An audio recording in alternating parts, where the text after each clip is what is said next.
the drift, which is good news. Last time, obviously, he had to pull straight out of it. So look at this. Connor Halligan eyes gone all off the track and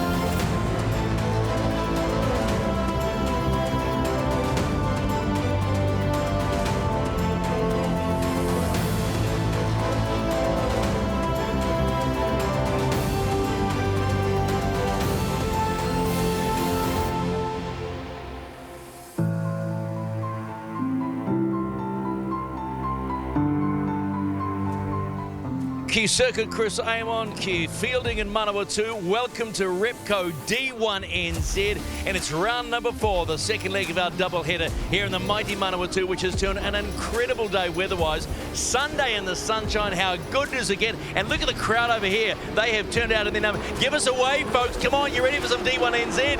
Yes, they're not listening to me. Don't you love that? It's not a surprise. It really isn't. Weather gods have smiled on us beautifully today. We had horrible conditions yesterday, but we got through some fantastic battles, and there are more battles coming your way in just a moment. Let's have a look at what you can see right now, right here, live, wherever you are on Sky Sport, KO Sports, Fox Sports, Motorsport.tv.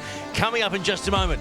Battles for 3 and 4 and 1 and 2 in Pro Sport, and then we get busy with the D1NZ Pro Boys, and they are good to go, and they are champing at the bit for a dry track, which is in reverse to yesterday, and they're loving it. And the short initiation into that first turn is causing some of them all sorts of problems, and you'll see it all live right here. If you want a close look at the track, here we go. Round 4 of the Repco D1NZ National Drifting Championship. Let's take a look at the drift section. While we flip the switch from yesterday and we turn the cars around in the reverse direction, drivers make their entrance into the hairpin with the first of 3 outer clips. Building up the power as they head through Splash, a series of outer clipping points and zones before finishing the lap where we started yesterday. This is round 4 of the Repco D1NZ. It is short, it is sharp, it is smoky, and we love the smoke show, which is Repco D1NZ. Now, a quick look at the updated points table for Pro Sport in Repco D1NZ, and what you can see is Keisuke Nagashima going into today's final, as he did yesterday, has now taken a bit of a jump on Daniel Edwards, who is leading the competition coming into this round. The big mover, though, the big mover, Dean Young. He's sitting in 9th. By the end of the day, he'll be pushing his way forward. With more on that, let's talk to Ben Jenkins. Ben, I've got to say, this top 4, probably one of the best top 4s we've seen for a long, long time. This is an amazing top 4. It's great to see Keisuke Nagashima out there leading the championship. Dean Young, that's going to be a battle. We can't wait to see that. Yeah, look, the one thing that we've noticed really quickly, particularly in the top 4 that we saw, was closeness of the battles. The more comfortable they get with the track, the closer they want to get in that pocket, baby. That's it, and great lead runs, giving us great chase runs, and it's a really good display of driving from our Pro Sport drivers. All right, would you be prepared to pick it, or is it too soon? It's too soon to pick it. Why can't you get off the fence just for once now that you're in TV land? I'm calling Keisuke. You called it? Wow, that didn't take long. I think there's a monster truck out on the track as well. No, just a little. Is it right behind me? Oh, okay. Oh, okay. No, it's not. I see pit lane. Anywho, the one thing about the monster truck and why it's out there, and James McManaway's in the seat, by the way, is that at the Bay Park finale, we are going to have some monster trucks jumping, and the driver beside me actually thinks he's going to jump the monster truck. Is that true? It does sound like it's going to be true. I'm going to be off the microphone, back in the seat of my GD86, and during the demos, I'll be driving this monster truck. Tony, follow me. Just follow me here quickly. Let's have a look at this. Come on, Ben. Do you honestly think you could handle that? Look at that.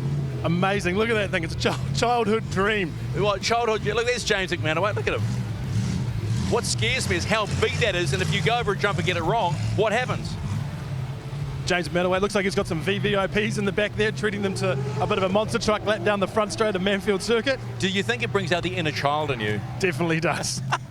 All right, so monster truck, part of our big grand finale at Mercury Bay Park. You looking forward to the concrete jungle? No. I love that place. I really do. I love the concrete walls, and I can't wait to get back there. What you're hearing right now is the pro drivers are out there just doing side laps so we can get down to business and get busy very, very quickly. Nice to see Jace Brown back in Frankenstein. Struggled a bit yesterday, though. He definitely struggled a bit yesterday. Let's see what sort of performance he can put on here on the reverse layout here at Manfeild. And so now you've seen the reverse layout and we've seen competition. What do you make of it?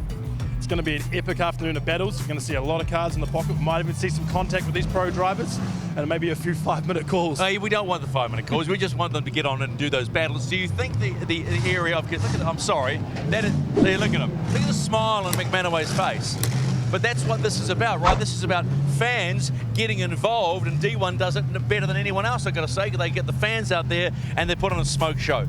The initiation, we've talked about it before when we're on our live stream for the first time. We can talk about it now live around the world and on Sky Sport and Fox. That initiation, very short.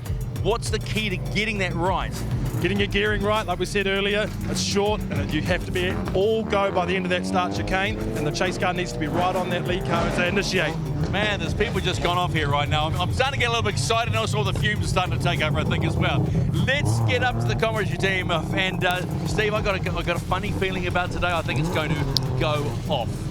I can't see it doing anything other than going off, and it's going to be the place to be right now is Manfeild Circuit, Chris Amon. This is round number 4 of the Pro Championship. Hi, I'm Steve Daniel, and joined with me, Tony Gallagher. How are you, my friend? Yeah, very good. It's great to be back here for another round of D1NZ National Drifting Championship, and looking forward to, if the Pro Sport Championship's been anything to go by this afternoon, I think the pros are going to really put it on. The way that the drifters track is set up, what we've got going on by way of clipping points and the line that the judges are asking for, it's going to show some really, really good battles this afternoon. Oh, I'm definitely looking forward to seeing that thing right there at Mercury Bay Park Stadium in Tauranga. Of course, the grand finale of this year's D1NZ Championship, the Mighty Taurus. I've been for a ride in it.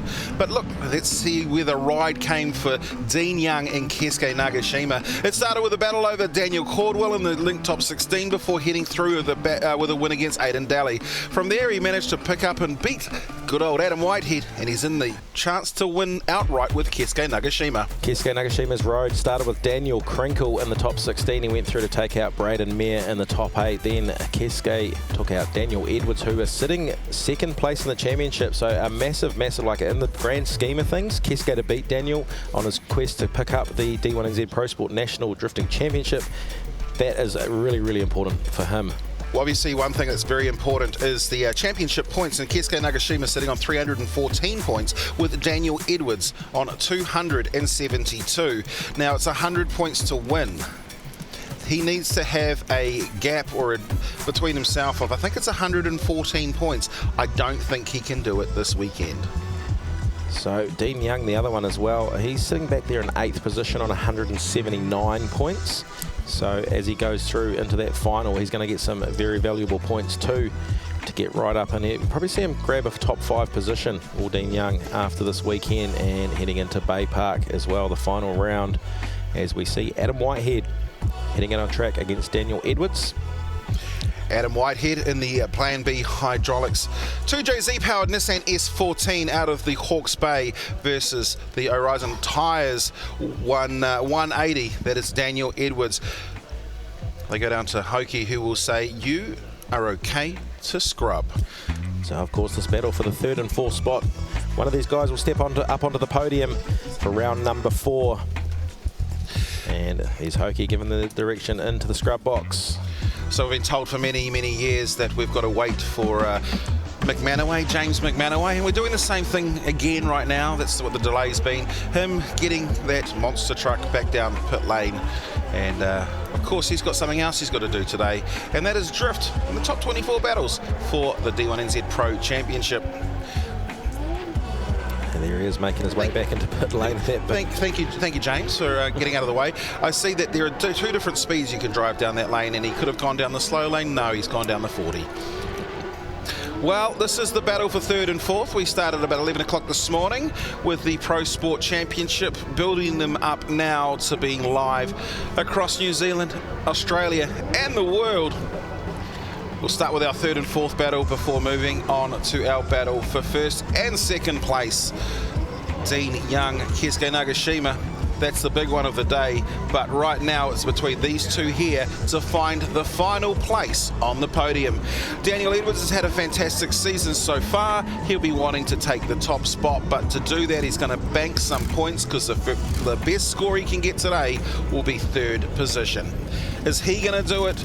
Is Adam Whitehead going to do it? Well, it's gone down to the hands of Launchmaster Willie, who has released them from the line. They go into a very short acceleration zone, and then it is straight into action. So Adam Whitehead, like he's been doing all day, he's had a real strong lead run and he's been quick every time, and he's got a couple of car lengths onto Daniel Edwards early on. He's filled out that outer zone really nicely. Daniel Edwards shallowing up to try and catch up to Whitehead, but look at the drive off the back of the Plan B S14. It's really evident there that he's really getting that grip down to the ground and powering away from Daniel Edwards late in that pass. Well, it's a polar opposite from yesterday, as we saw nothing but wet weather conditions. This day has been all about the dry, gripping up and going, and we can see that is the plan B for Adam Whitehead. That S14 makes his way through. He's got to come through that outer zone before diming off the turn. He'll hit an outside flip at this point here before finishing through and ending the section. Yeah, so there's really not many mistakes from any, like, you know, Adam Whitehead put laid down a real good lead run. Daniel Edwards didn't make too many mistakes anywhere. It was a little correction or, you know, adjustment, you say, Steve, in behind there, but it was just catch up for him. And Adam Whitehead, the speed that he's been showing all day, continuing to do so right here through to the top 3 and 4 battle. Well, they'll come through to finish. They'll line themselves back up again and switch positions. We saw our high qualifier lead out the first part of the battle. It is 2 passes to find a winner. So Daniel Edwards, he finished 14th in yesterday's round, number 3. Adam Whitehead finishing 5th. And Steve just alluded you, the higher qualifier was the one who leads out first, which means that Daniel Edwards will be leading out for the second half after his 14th place. And of course that's so impactful as well on his, you know, finishing 14th in points as far as the Pro Sport Championship's concerned. So you might be asking, what is the delay? Well, I can tell you what the delay is. Our judges have got their own judges replay system that they're able to deliberate and make their own decisions off. That's separate to the Sky Sport commentary, the Sky Sport broadcast footage that we supply. From here, they actually can choose any camera that we've got from the drone. If we're running in-car cameras, they can choose that, and of course the cameras on the track. They're making sure that they are making the right decision. This, of course, affects the championship right now, so they want to make sure they get it right. Well, it is again released by Launch Master Willie and Daniel Edwards. What can he do? So Daniel Edwards initiates into the section, and Adam Whitehead is right there on the door. Big smoke show out the back of the Horizon Tyres 180. Adam Whitehead, look at him, he's right there on the door. Don't wash too wide, he wants to stay right with him. And he's going to have to shallow up here to gain the proximity late in the section. Daniel Edwards with a real good line on his lead run. Adam Whitehead, though, right there. And it's going to be a tough one to call there either way. Well, it's always nice when we can decide a battle off strong, fast, great angle and great drifting. It's when it's the mistakes that is always a problem. So we'll have a look at what we've got in front of us right now with Daniel Edwards running a nice smooth line coming through that first outer zone. He comes through and hits that outside clip at this point before starting to arc off that turn. He'll go up and slide the rear of the car through the outer zone, and then it's on the right-hand side of the track right there. As you said, great... the gap between himself and Adam Whitehead was slim. The judges, some work to do. Yeah, absolutely. It's going to be a tough one to call. Adam Whitehead is getting right up by that B pillar there, and they're both filling out. You know, Adam doing a real good job of not being shallow on the actual clipping points. He gives himself enough room here. Actually, that's where he lets a car length go, and he shallows up, but still comes right out to collect that last clipping point. So, anyone's game still? Yeah. It'll come down to the decision as our 2 drivers make their way down to Stephen McIver and Ben Jenkins.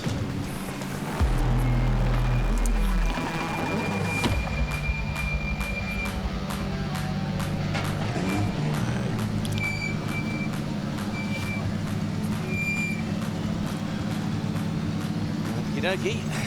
Here we go. Here we go. 3rd or 4th? Who gets 3rd? Who gets 4th? Well, it's come down. Stephen McIver. Who's it going to be? Daniel Edwards. Dan, 3rd step on the podium, man. Oh, I'm stoked. I genuinely, I don't know. I want to re-watch it because I thought my chase just wasn't there. Yeah, but I must have done something right in the lead. But that was awesome. No, he's a good driver. He's an awesome driver, and no, it's been a good day. It's been a really good day. Yeah. Good driving all weekend, man. Well done. Well, Dan Edwards just called you an awesome driver. You have put on an awesome performance all weekend. A little disappointed? I am disappointed about that one, actually. I know the judges have been a bit hard on me today. I think they're expecting quite big things out of me, which I'm trying to do. But no, that was an awesome battle with Daniel, and we just keep meeting each other at each round, and we keep getting each other in each round. So no, it was good effort today, and thank you to all the sponsors and my crew for keeping us going. Keep pushing. The concrete jungle's coming next. Oh yeah, that's a big one. We'll definitely push it there for sure. Well done, mate. Awesome, thank you. But before we get to the concrete jungle of Mercury Bay Park Stadium for the grand finale, with tickets available at D1NZ.com, there must be one more battle to go in the Pro Sport Championship for round number 4 here at Manfeild Circuit. Chris Amon, and it is about to begin with Keisuke Nagashima, a higher qualifier, setting the pace, absolutely scorching it in that AE 86. He comes and brings the nose back down, and we'll see how fast he is to switch. He gets it in there, and Dean really trying to close the gap. Yeah, Dean Young looks like he's making a couple of little mistakes there in the chase there. He's just trying to keep the proximity as much as he can through the centre part, and I don't want to call mistakes out, Steve, but I think I might have seen one from Dean Young there. He's been a real aggressive chaser all day. You can see from the Dale ITM replay here, Keisuke with a good strong start, and he's sitting out nice and wide on those clipping points, opening up a real good chase opportunity for Dean Young, and there it is. Just a little bit of a correction of Dean Young's car through the centre part. He found himself a little bit shallow. Well, he comes through, and we'll just have a look again. So Dean Young, he's really good right there. He's really good at got the car in the pocket as they come through to switch. Dean again tries to get on that back bumper, but what he's done is he's allowed his car to wash out slightly just to give himself a better position coming through Splash. But what he did by doing so is he dropped back a few car lengths because he had a slight correction, a slight adjustment of the wheel. And well, we come back. It's the second half of the battle now, and it will be Dean Young's turn to lead out Keisuke. Keisuke is a fast charger. We know he is great on the bumper, and when I say that, there it goes. And a straight line by Keisuke Nagashima. We're going to have to see the lead car of Dean Young hold onto his drift. So it's going to be an interesting one here. Oh, Keisuke's washed wide as well. He's gone 4 wheels off. And, well, great sponsorship by Repco, and I'd say one of their flags has gone. Interesting. So it all started from turn number 1, and we see the Dale ITM replay here. Dean Young nice and wide, and Keisuke, there's the contact right there on the rear wheel. Dean Young though keeps it in drift, keeps his foot well up at the big smoke show we've seen all day from the SF tiling S13. Pushes right through, a little bit shallow in that clipping point, but at this stage it doesn't matter. Keisuke playing big catch up, trying to bring big speed through, and just washes himself nice and wide and onto the grass. So what I want to look at is Dean Young. Did he get on and off the gas at any stage? Because if that is, that may be almost deemed as the lead driver's mistake. That was the only place we would have seen that would have been at the start. It did look like there was a slight on and off, but I think that's potentially okay with the judges. Reminders that the chase car must use the lead car as a mobile clipping point. The judges, I know, will be completely across deliberating over there. And, wow, that's just... I can only describe that as heartbreaking with a 43-year-old AE86. So we've got Dean Young there on the right, Keisuke on the left. We'll find out who's going to take the top step of the podium. It's first in the championship at the moment, up against 8th in the championship. Well, I know the judges still looking at different things. Let's look at 2 considerations. If Keisuke is to win, they would have said that it's because Dean Young took a double grab at the start because he did come on and off the gas. If Keisuke takes, if Dean Young takes the win, obviously everything we saw is fine, and that's how it happened. So I know the judges are still watching. Don't have a result, actually, lads. Don't you? No, don't you? No. You know what these judges are like? They like to look at everything. I don't crappy lead, man. I Capri chase, so I thought it was pretty obvious, mate. But yeah, no, it was good fun. I've got a big smile on my face regardless. So yeah, a little bit of work needed. The old rear bumpers, the 86. Sorry about that Repco flag too. I didn't see that coming. Okay, I think we might have a result. round 4. Repco D1NZ Pro Sport. And your winner here at Circuit Chris Amon is Dean Young! Oh, how good. Will you tell me how good it feels? Oh, absolutely wrapped, man. Started from qualifying 25th to the top. How good. Let's be blunt here. Are these the those things that make you want to do the sport over and over again, these moments? Oh, 100%, man, 100%. I was about to give up my day job and find something else to do and all that stuff. I was earning money for this and it not paying off, but here we are, man. Here we are. You've driven really well all weekend. Congratulations. This will be a big, good bump in the points too. Oh, yeah, well, I haven't had a very good last couple of rounds, so I'm quite down in the points anyway. So, hey, I'll take anything, man. Bring on Bay Park. Yeah, take this form to the concrete. Well done, Kesko. It's been a super weekend, a couple of P2s, but you are pretty much in control of the points table here at the moment. What does that mean to you to actually get to the top and now actually hold a reasonably commanding lead?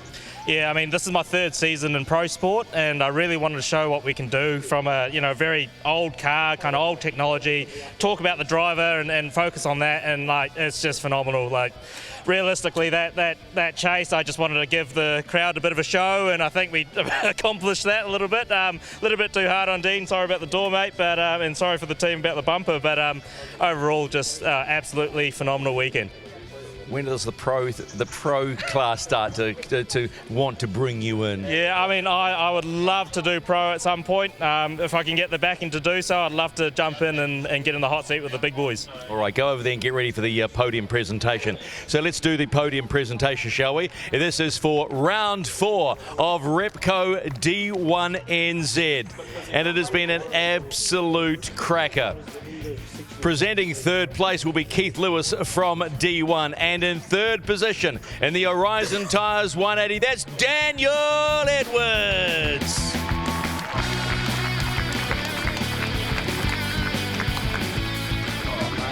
And handing out our trophy for 2nd position is one of our VVIP super fans and guests. That's Ella Wilson. And in 2nd place in the Torque Performance 86, Keisuke Nagashima.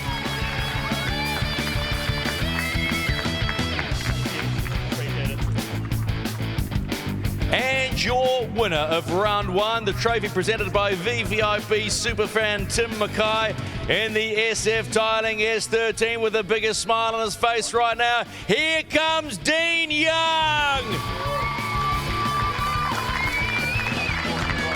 And that is your official podium for Repco D1NZ Pro Sport round number 4. Gentlemen, you know what to do now. Have some fun.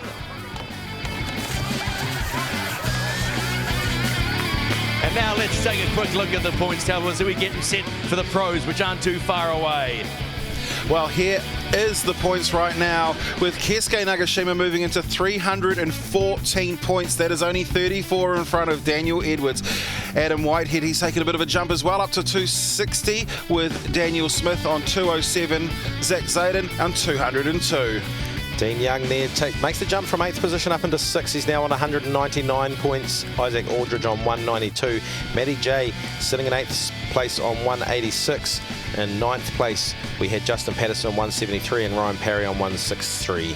As we go to some of the lower numbers, as we head on through, 90 points at the bottom there for James Jeffries. I think an engine blow for him.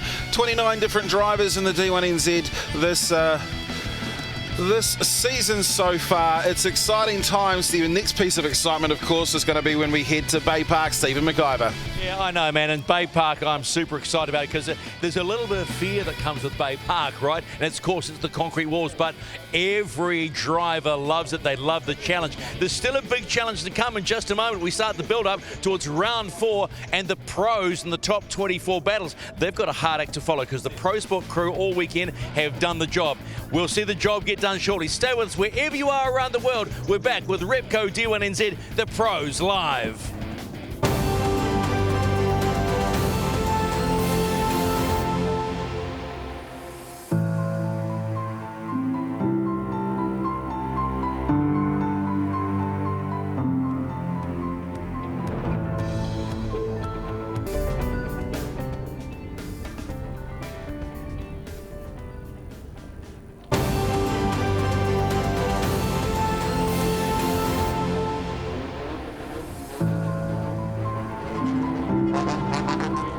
on amid the smoke show here at Circuit Chris Amon, which is, of course, round 4 of Repco D1NZ, where Dean Young has won the round in Pro Sport, following Daniel Smith's win in Pro Sport yesterday. We're now building up towards the Pros, won yesterday by Taylor James, and not his car, but one of the Mimico cars. Let's take a look at what went down here in the wet and the dry and the wet yesterday.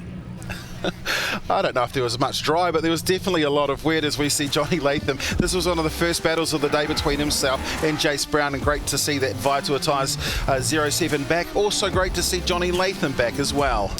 Yeah, Connor Halligan here with a little bit. That was before the initiation point there, and it's a bit confusing when you see them switch ways. And of course they've got grip.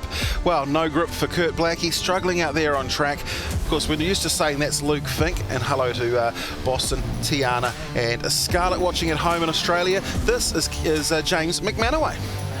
So Kurt Blackie there putting a bit of contact on the back of McManaway. He'll love the contact. Bruce Tannock here, huge speed, looked just hanging on but over rotating. How quick was Adam Davies to switch through? Jared O'Connor, an over rotation as he had contact with himself, and let's go with Jordan Joyce. So yeah, that's Jordan Joyce again on the second half of the battle between him and Jared O'Connor. One of your local heroes here. It's Sean Potros, I got it wrong. Oh, was it? Oh, hang on, who's in what? There you go, Taylor James this time. At least we know. Taylor James, of course, he's in that Mimico machine this weekend after issues with the team, with the CDT S14. New Caledonia kid, Jeremy Slammett, had a great battle between himself and Clayton Daly. Jaron Cronenberg out there as well, this time against Jordan Joyce. Have I got it right? No, this is Sean Potros Mobile again. It's difficult. I mean, there's Adam Davies there, but it's not, because, of course, the black wheels on the back, that's the easiest way. Just, who needs that wing mirror? I know he said that he needed it a little bit later on.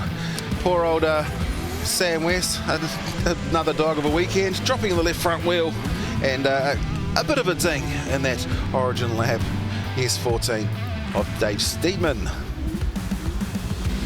This is Shannon Davison Redmond returning to the Pro Championship after a few years hiatus out of the mighty Southern Drift teams. Drift South certainly representing this weekend here. And there goes the S14. This is another one. This was Case Verstappen and Fanger Dan Woolhouse. Case Pullenbury, what can't he do this weekend? I tell you one thing he couldn't do.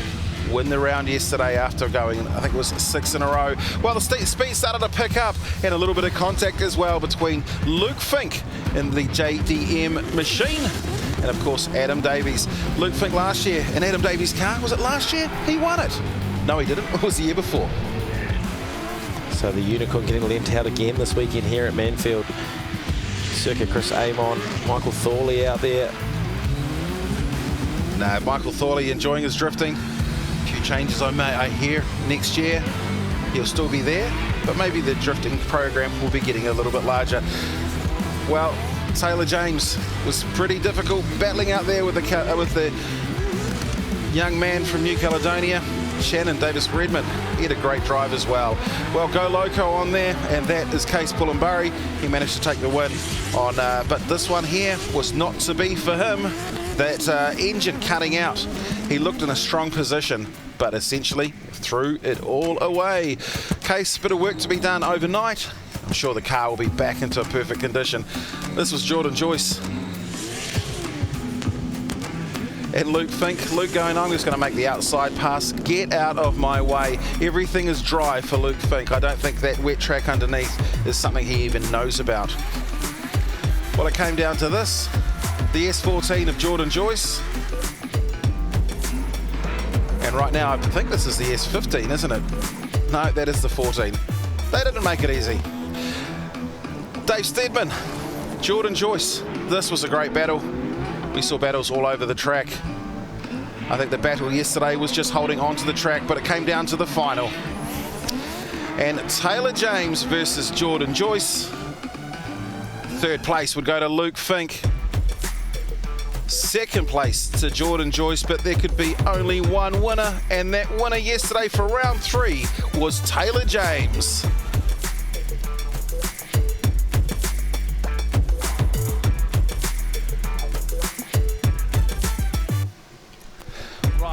let's talk some tech.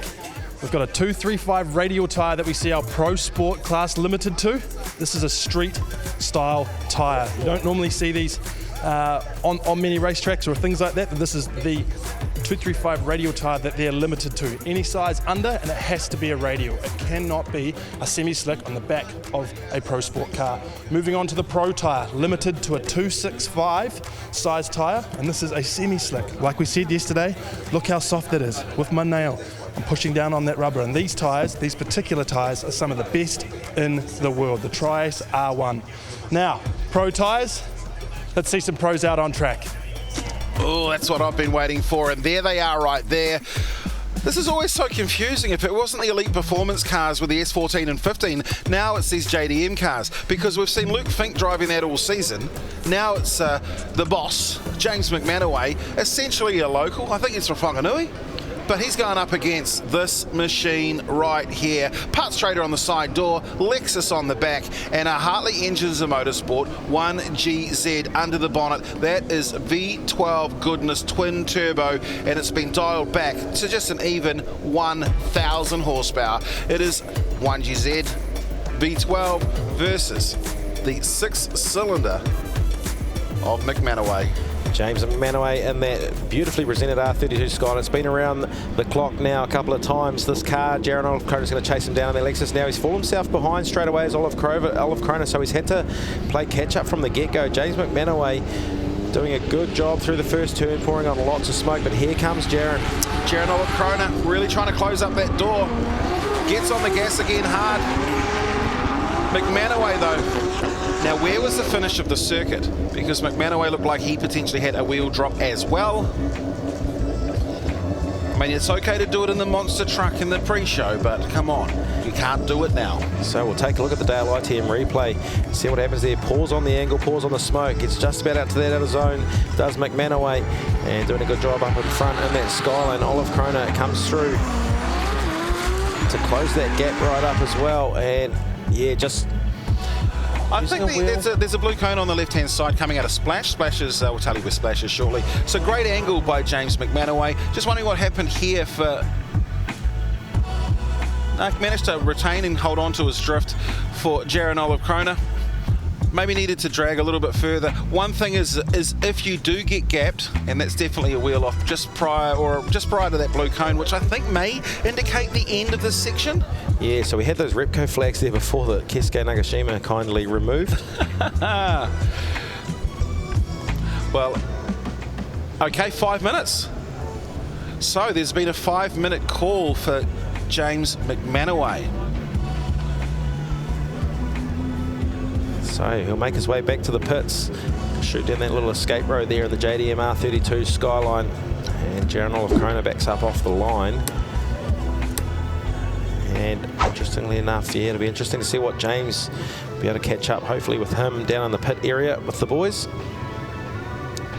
And he'll make his way back around into the pit area. And I'm sure Tony Wilson and the team, actually I know, Tony is literally running down to capture what's happening down there in the pits. Yep, they'll beat him back to his trailer, I'm sure. Well, I guess in the meantime, we will obviously, here he is now.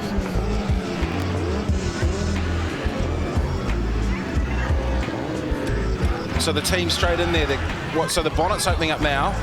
But let's have a look right now at... this is a top 16. Taylor James gets a bye through into the 16. Sean Potros will go up against Cody Pullenburry. Dave Steedman, he's much the same as with Case Pullenburry's in the 16. Okay, yes, and Jordan Joyce does the same. Shannon Davis-Riddiman will go up against Michael Thorley. Adam Davies versus Kurt Blackie. Clayton Daly as well, I think. Jeremy Slammett versus Clayton Daly. All right, so there goes the start of the 5-minute clock. So they're starting the official 5 countdown. In the meantime, we're going to go straight back to battle, and it's going to be Sam West up against Jace Brown. And this is one of your Link ECU top 24 battle between Sam West. Oh, Sam West. What?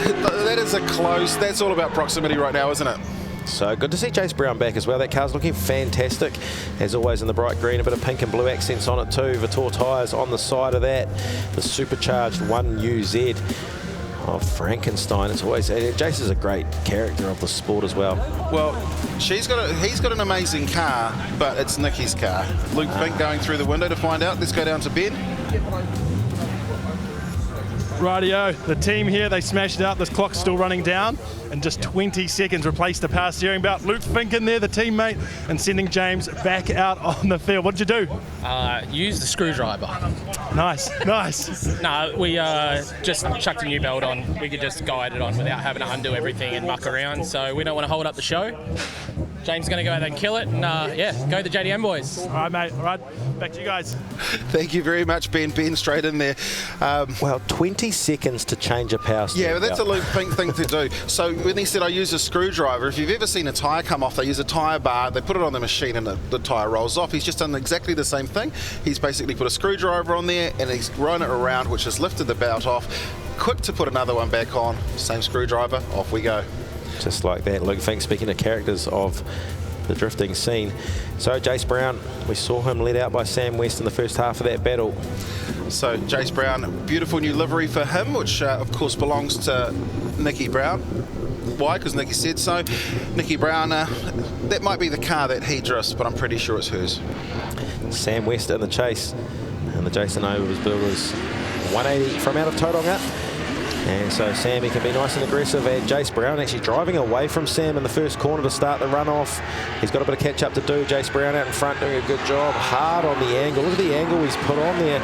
It's gone wide on the clipping point. Sam doing anything he can to try and fight back, but what a gap between himself and Jace Brown. Jace just kind of got the jump, great grip at the start as they go for the head-on with another car injury. So yeah, Sam's washed wide there, and he's gone all the way out to pick up the outer zone, but he's had to play catch-up from early on. As the 180. Slight wheel off there for Jace Brown. Looks like it hung onto the ripple strip. But as we spoke about a little earlier in the broadcast, Steve, is that it's included as being off the track. Yeah, so we sent a message through. So Sam's actually run a really high line, and because of that, it's a longer way around the track because of the line that Jace Brown took. He's shorter, he's therefore faster, and a gap was formed. From there, of course, we go back to the judge's line if you're in the chase position, but it's a hard thing to do. Do I try to shallow up to get back on the bumper, or do I have to go up the top and top of the track again and try and hit those clips that the judges want to see? All right, so that's the two halves of the battle done. Jace Brown on the right, Sam West on the left. So we head down to Stephen McIver for a decision in this battle to go through to the top 16.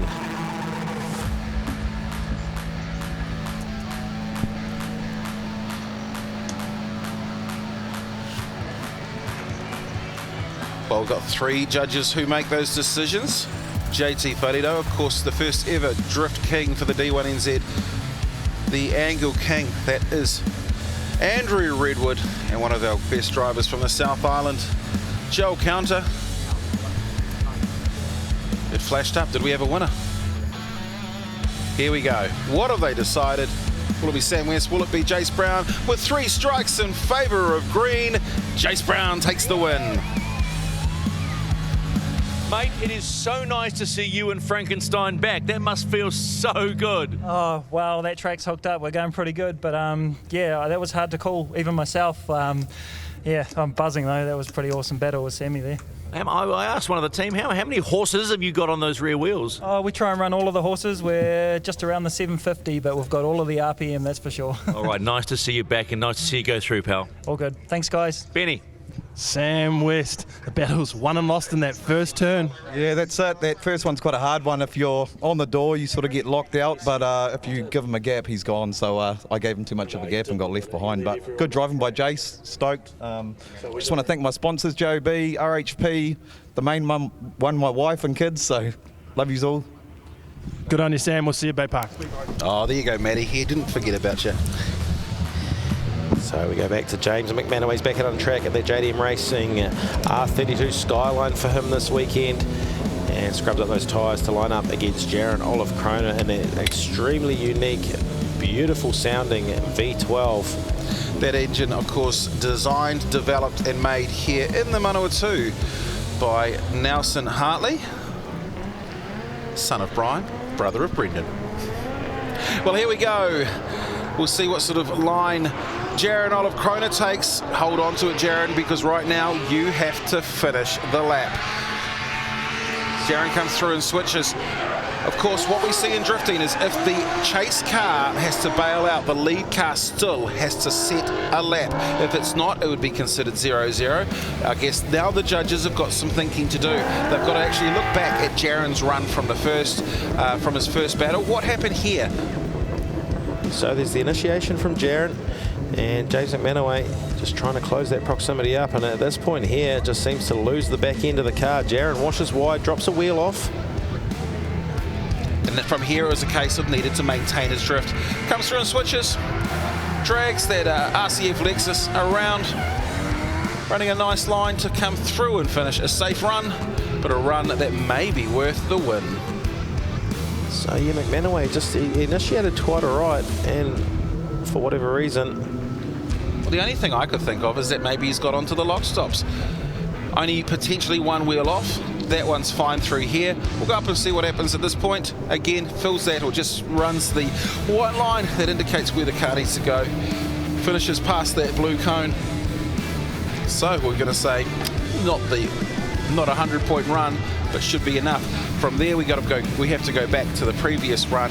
Has Jaron made any mistakes that would zero him? If he has, OMT. If he didn't, should be enough for his win. So beautifully presented parts trade Lexus there for Jaron Olive Krona on the right, James McManaway on the left, and the win confirmed to Jaron Olive Krona. There we go, Jaron Olive Krona takes the win. Well, the local boy, eh? Fielding friendly, parts trailer Lexus, the V12. That must be just nice and satisfying this Sunday. Yeah, mate, it's pretty good to finally get a win in this car. Honestly, pretty bummed a little bit because James, you know, I know he's having car problems, so a bit unfortunate, hey, but definitely going to take that win away. Massive shout out to Parts Trader, to the old man Kester, you know, all our crew, they put in a huge amount of effort. So, yeah, look, we got one more to go, so let's see what we can do, eh? Hey, how long does it take to get used to a new car, particularly one that is just an absolute monster? Mate, honestly, there's nothing really tried and tested for these cars, so it's very hard to go, oh, hey, we know that this works. We're constantly changing things to make it handle as a drift car should. We're certainly on the right track, and we're going to keep at it because we want to see this car on the podium. So do we, mate. Well played. Thank you very much, mate. Benny. It's McManaway. A couple of little mechanical woes. What went on? We're basically dropping power steering belts, and I don't know, the car's been good for the last 2 days, and just happens to be when it comes to battle time we lose a power steering belt, but you know, it is what it is. It's racing. Man, very unfortunate, but hey, monster truck. Thanks for bringing that along. Yeah, nah, love it, and yeah, coming along to them at Bay Park. All right, man, sweet as. See you soon. Well, this one's certainly a big one for the man that we see out at the line. Driving the Ford Mustang RTR Spec 5D. He's got the Coyote supercharged V8 under the bonnet. From Century Batteries and Castrol New Zealand, our 4-time New Zealand Drift King, that is Fanger Dan Woolhouse. He certainly hasn't had the season of seasons, but nobody can take away his 4 championships. I think he's going to stay around to get 5. If anyone else can do it, it's going to be the man in the Mustang right there. But one person trying to stop him right now in the Achilles Radials Mag and Turbo RB32 powered Nissan S13. It's Bruce Tannock out of the mighty Waikato. Let's see what Fanger can do. He's on the left-hand side of the car, and he has got his foot down. So Fanger Dan being the higher place yesterday, and the result from round number 3 leads Bruce Tannock. And the first half of this battle fills that outer zone beautifully. Does Fanger Dan, and Bruce Tannock has fallen behind. There's a fair few car lengths between himself, no proximity in the latter part of the run. Bruce Tannock, unfortunately. Well, we'll have a look back and see what's happening here for Bruce Tannock. A slight gap between himself and Fanger Dan Woolhouse. Nice and aggressive on the switches. Look at them go straight through that clipping point box and then washes out wide there. Just misses that one there, but Bruce Tannock, the proximity not around either. Well, we'll go up and ride on board with the Inspire You drone. A nice solid arc as he heads out through into the next section. Grabs that outside clip before working the Mustang's nose down. It's a touch and go at this point here. And then rides the inside ripple back to the outside. Might have just missed that outside clip, but a strong lap by Fanger Dan Woolhouse. Now, Fanger has gone up against one driver constantly this season, and that's sold Case Drift Verstappen. And if he gets the win, it'll be either the third or fourth time this year he's got to go up against Case Pullenbury. But before he gets there, Bruce Tannock's going to lead him off, and he's going to have to put a good chase on here to confirm that result. So Bruce Tannock, eyes washed wide there, he's dropped the wheel off. So Fanger Dan right there, look at the pressure he's putting all over the back of the Maga Turbo S13. And he's actually let the gap get away on him a little bit here, but otherwise a relatively clean run. Well, let's have a look and see the replay of this battle between these two great drivers. Bruce running some fairly good. Oh, he's just dropped a wheel. You mentioned that, sorry. Comes through and switches. There's a little bit off his clip, so it may come down lead to lead. Fanger Dan just giving enough room or space for Tannock to make the switch back at that point. Bruce had the drive from that S13 to power away into the final part of the section. So a little correction from Bruce up front there. Fills that out his own really nicely. Well, heads on down. It's going to be the touch and go on the left-hand side before powering out through the circuit.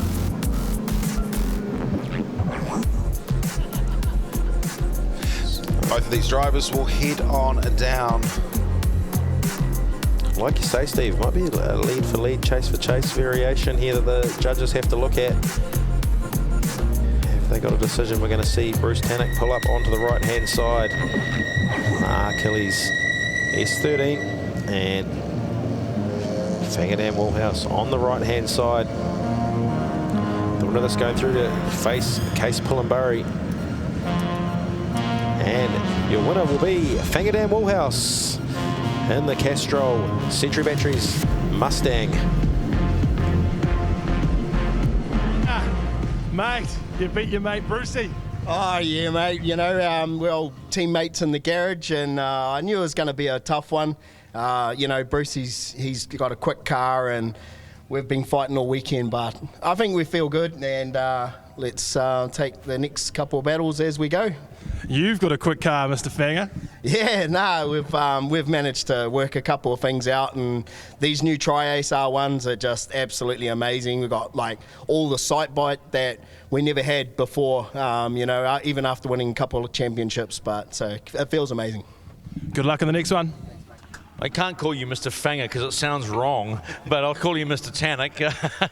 Not a bad day out. Oh, yeah, I honestly didn't estimate the old Mustang would get out of the gate that fast, and just that was it. Yeah, so stupid on my part.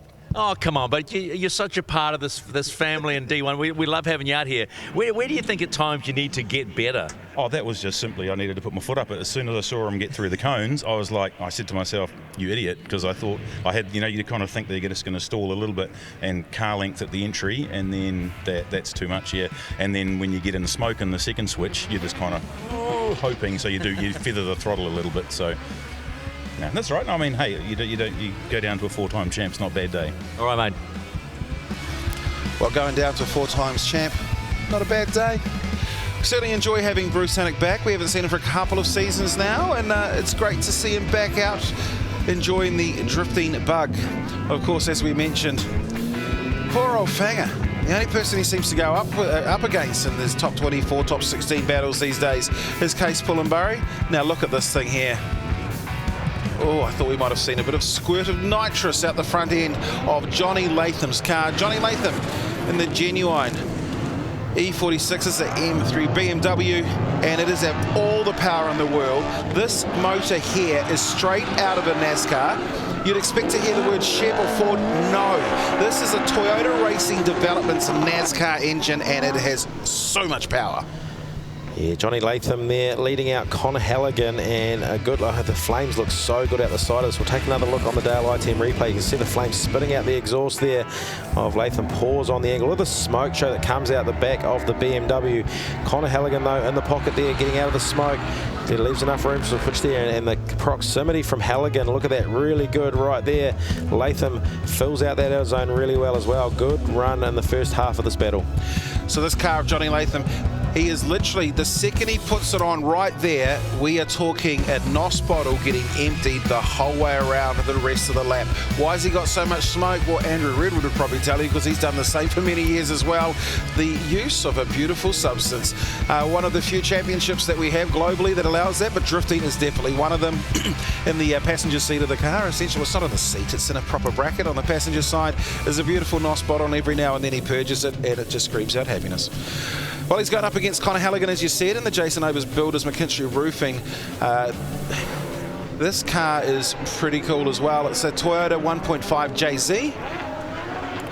See how he moved him over just there? Yeah, big bit of feint, a little bit of contact there from Latham up on the side of the door of Halligan, letting him know he's right there. Connor now paws on the angle through the centre part. He's going to look to fill out that box there. And Latham, he straightens up. No.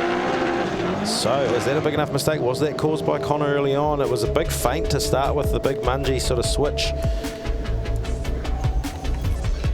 on the initiation, wasn't it? Well, let's have a look and see what happens. So he's come through and switched into him.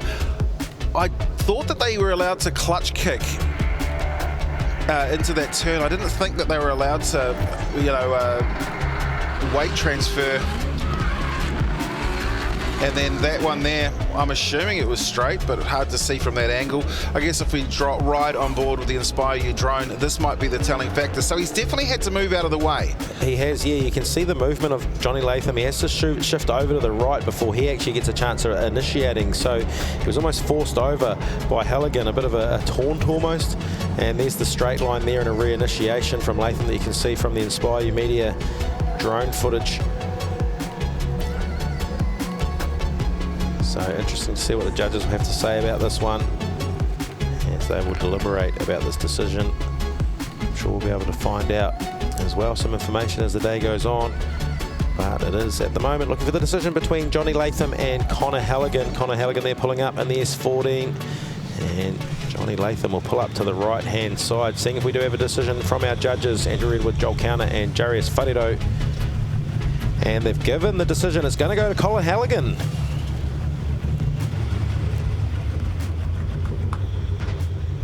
Well, I saw you give yourself your own pat on the back. That was tight though, that. That was definitely a good battle. I could hear him right behind me. Yeah, hard this morning with getting the car set up and stuff off the new track. So I'm happy to get through the first battle, and yeah, I'm sure hopefully it'll get better from here. You like the reverse track? Yeah, it's good fun. I mean, the more you drive it, the better it gets. It's real cool how much speed you can hold through it with the bank and stuff. So no, it's better than yesterday, so I'm happy. All right, Benny, up to you. Right, Johnny, mate, putting on a show in this epic car. Yeah, mate, trying my best out there, having a good go at it. Now, TRD V8 under the hood. Why'd you choose that? Something different.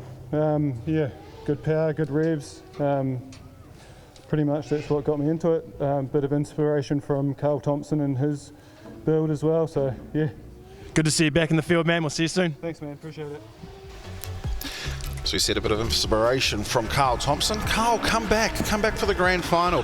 One of the, man, he's an amazing car builder is Carl Thompson. Had that roaring great, I think it was a Chevy V8 under the bonnet of Carl's car, but there's different ways of doing it. You can go down the LS route, whereas you can go down, say, maybe a similar route to Speedway, where they've got engine builders like Westmar and some of the like, Cornet, who make an engine-based offer. So, but here we go, here's the next battle of the day, and it is, well, Battle of Tauranga.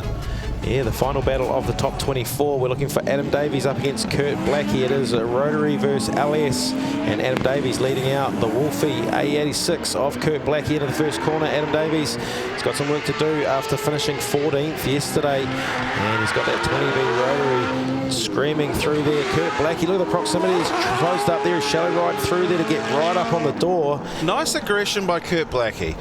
He's hasn't had a terrible day yesterday, but I mean, some people might have thought maybe a bit of a walkover at times out there on track, but no, he came with some great aggression. So we see them enter into the hairpin here at Manfeild Circuit, Chris Amon. It's a nice job to start with by both drivers. At this point here, I actually thought that maybe Adam would drive away. He did run a slightly higher line, but here comes that big dive. I think the rear of the car might have even made contact, but Adam Davies would never throw it. He kept his foot down and they gassed away. So thanks to Dale ITM for the replay on that one. We got to get a good look at that first half of this battle, and we'll get a look from another angle here as well. So Kurt Blackie, it was an aggressive chase and a good wide lead run as well from Davies. You can see him fill that out his own good there, as well as the clipping point on the way through. Now he throws big angle on here, holds that outside line, which is great to see, and it opens up the door or the space for Kurt Blackie to close right up and on that pocket. Well, it'll be return serve time as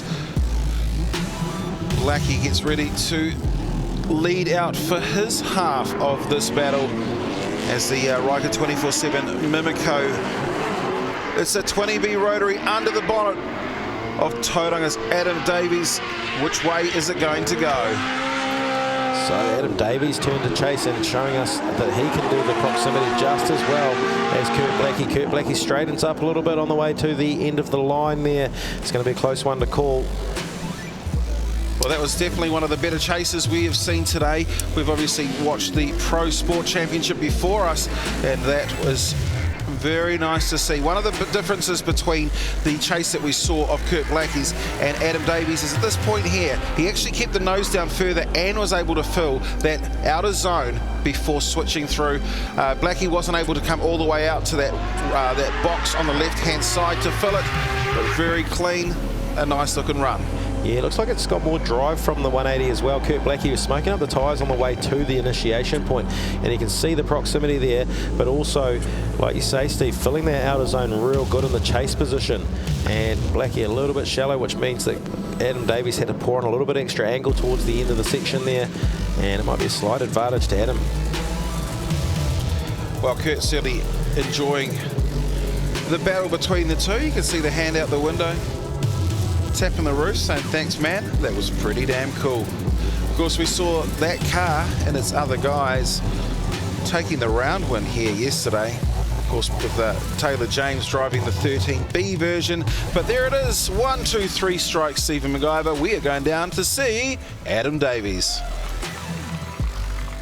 Well, the car, the family, they're having a good weekend, aren't they? Yeah, well, hopefully I can go further than this. So yeah, hats off to Kurt, did a mean lead run. I was happy with my lead. I can tidy some things up, but all in all, pretty happy. Well, what can you tidy up? I don't know. We'll wait and see. Oh, please, get out of here, Ben. Kurt, amazing lead run, allowing Adam to put on an epic chase. Yeah, for sure. It's always a good time with Adam. Tauranga local, pretty cool. Yeah, we've had a bit of power steering issues before the last practice, and we quickly changed the pump, and it's still just not right. So it's, go out there, try my best. But I just want to say a massive thank you to Seaton Daly from RHP Performance. Without him and the team, Matthew, I wouldn't be here this weekend. They've done an awesome job in the car. I just want to say a massive shout out to them, and also the crew and the whole team over there. Yeah, really appreciate everyone's help, and I've still got a car that's running. Have had a terrible year with mechanicals, and finally got this car humming, and bring it on to Bay Park home track. Rightio, thanks Kurt. Yeah, well, Kurt's car we'll be back with more pro action just after this commercial break.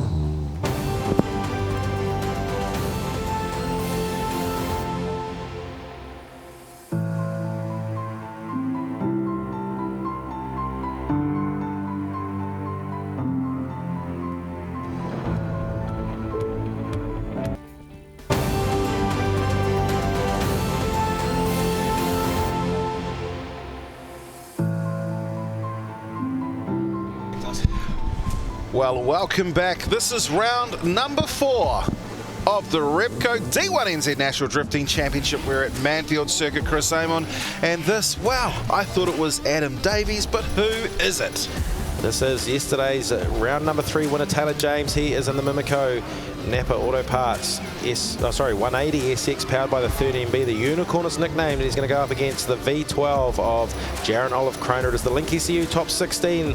We're into the top 16 battles of round number 4, the Repco D1NZ National Drifting Championship, finding our champion and looking towards the ever so close round of Bay Park coming up. Who's going to be crowned our champion there? We've got a long way to go between now and then. Taylor James will lead Jaron Olive Kroner out for the first half of this battle, and we're looking to go through to the top 8. Well, I tell you, on the way through, I understand that it might be getting a little bit slipperier underfoot for both of these drivers, with the possibility of a little shower coming through. He won the round yesterday, and my gosh, he's throwing that in deep. And how deep is it? How is Jaron Olive Kroner hung on to that as Taylor powers out of the circuit? So you talk about the difference in the surface there. It's almost evident. You could see how much slipperier the surface was for these guys. So there must be some sort of rain falling outside there. And Taylor James, big angle, starting to pour it on. The smoke still coming quite hard though. Jaron Olive Kroner using Taylor as that mobile clipping point. Look, washes nice and wide with him there. Pours on the angle to stop himself from hitting him. Gives him the space to switch back. And then powers back down. He did really well in the chase position to Jaron. Well, he comes through and we'll watch it through here. I'm sure that that Lexus RCF went past 90 on his way through to that heavy, aggressive switch. Taylor, of course, probably, well, he is a lot higher up. He still manages to come through and beautifully fill that outside zone and arcs off to fill out the left-hand side as well. But watching that RCF, man, it was quick, left and right. So he spoke about it, you heard it in the interview not long ago, getting this chassis, which is very unfamiliar in the drifting world, used to some sort of drift setup. And it seems as far as the lock stops go, he's got them nailed, as it's his turn to lead out Taylor James in the second half of this battle. Well, here we go. The Parts Trader NZ Lexus RCF powers down. He is the local hope from Manfeild. And a nice job so far. Even transitioning in early goes Taylor James. He's knocking on that rear bumper. He's here for business today. Wow, what a chase from Taylor James there, of course, opened up by a great lead run from Jaron as well. We'll take a look at the Dale ITM replay.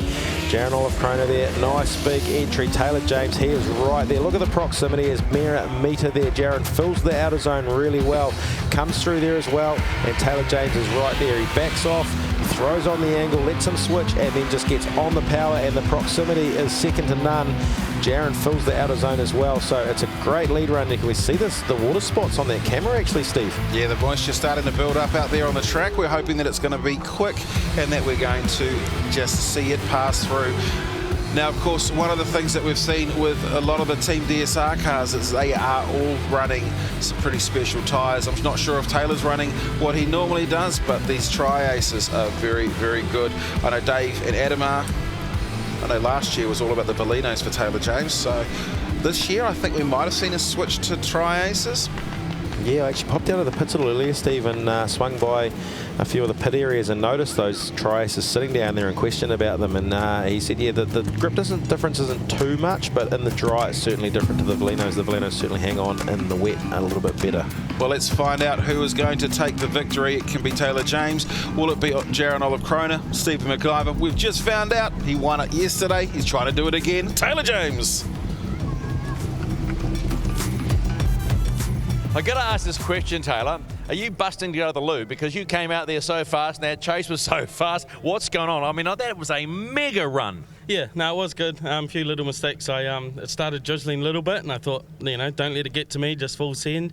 And I did find it was a little bit greasy on that top sort of third outer clip. But, yeah, felt good. Sort of got a little bit lost in the smoke up the top there. But, yeah, no, stoked to get that one. Jaron's a very good driver, so, yeah, stoked to progress. You're feeling this car, aren't you? This just feels like a glove right now. It does, yeah. It's actually feeling really good, so stoked. Right on, mate. Benny, what are you going to do? Go and talk to Jared. Right. Stand there like a statue. Come on. Right. Jaron, mate, this epic car, getting more seat time in it. Good weekend with a double header to get some more time behind the wheel of this thing. Yeah, mate, absolutely. And hey, that's exactly what it is. It's just getting seat time, getting comfortable in the car, knowing exactly what it's going to do, you know, slowing it down and all that. But hey, mate, where have you been? Why aren't you out here on the track? Yeah, and it's swapped it for the microphone for this round, but I'll be back in Bay Park. Yeah. But hey, that battle was epic, very close. Some good chasing from you as well. It definitely looks like you've been comfortable behind this new car. Yeah, cheers, man. I really appreciate that. Hey, as we know, Taylor is absolutely on form. He won yesterday. I could hear him right on my door. So, no, bloody awesome. Great event. Thank you. All right, Jaron, we'll see you soon. So very happy, smiling Jaron, Olive Kroner after that loss there. And like he says, Taylor James in form after the win yesterday. We look down on track now. We have Sean Potros up against Cody Pullenburry. Cody Pullenburry, he's one of the more aggressive drivers in the D1NZ, and that's why I love him. Core Civil on the side of his car versus the Elite Performance Nissan S. I think it's a 14.9, 14.5. Sean Potros behind the wheel. Friday, engine blow. Friday night, they took the car up, put a new engine in it. Saturday, managed to come through and battle. They changed, made a couple of exceptions to the rules because of having to battle through today. You had to have gone through yesterday as well. Of course, yesterday, the car dropped down, I think, at least 2 cylinders. He managed to fight back as well. He's still here today. Top 4 yesterday, I think it was, and he's going to be trying to get to the top spot today. Yeah, so we'll take another look at the Daylight Team replay here. Sean Potros out to a good lead there, filling those outer zones real nicely. Cody just trying to keep right on the door. He puts a wheel over there actually and drops a wheel on the inner part of that latter part of the section. You can see the lack of grip there. Cody gets hard on the gas before the section even starts and lights the bags up. So filling the outer zone nicely there. Sean Potros, Pullenburry just closing the gap right up too. So it was a good lead and a good chase. He's had to stay well off the clipping point, has Cody Pullenburry, before coming out to the last part of the section as well, just to keep that proximity up between himself and Sean Potros. Cody Pullenburry's turn to lead out in the creeping S15, and Potros now on the chase. 2J versus 2J as they make their way through. Three-wheeling it, as we can only imagine. Cody Wood, they head their way through Splash. It's an inside line coming through. Just snatches that box on the left-hand side. Speed, it's fast. So we take another look here. Cody Pullenburry, sorry, gets hard on the gas this time, and Sean Potros, look at the drive out of Pullenburry's S15. You can see him three-wheeling his way through there. It was at this point here that Sean could not keep the proximity, and look at the drive that Cody has got off the final turn, filling that outer zone really nicely. Sean Potros really had no answer for him in the late part of that run. Just love watching how that car just rocked on over. It's almost like it's throwing tie-down shocks in the right rear. Gets back on the gas, finishes, and I think he went so fast that he couldn't pull up. Carried it on all the way through there, hard on the handbrake to go to the return road. So a nice tight battle, one for the judges to call here. They will certainly find things that I won't. You can scrub the cars, Joe. It's going to...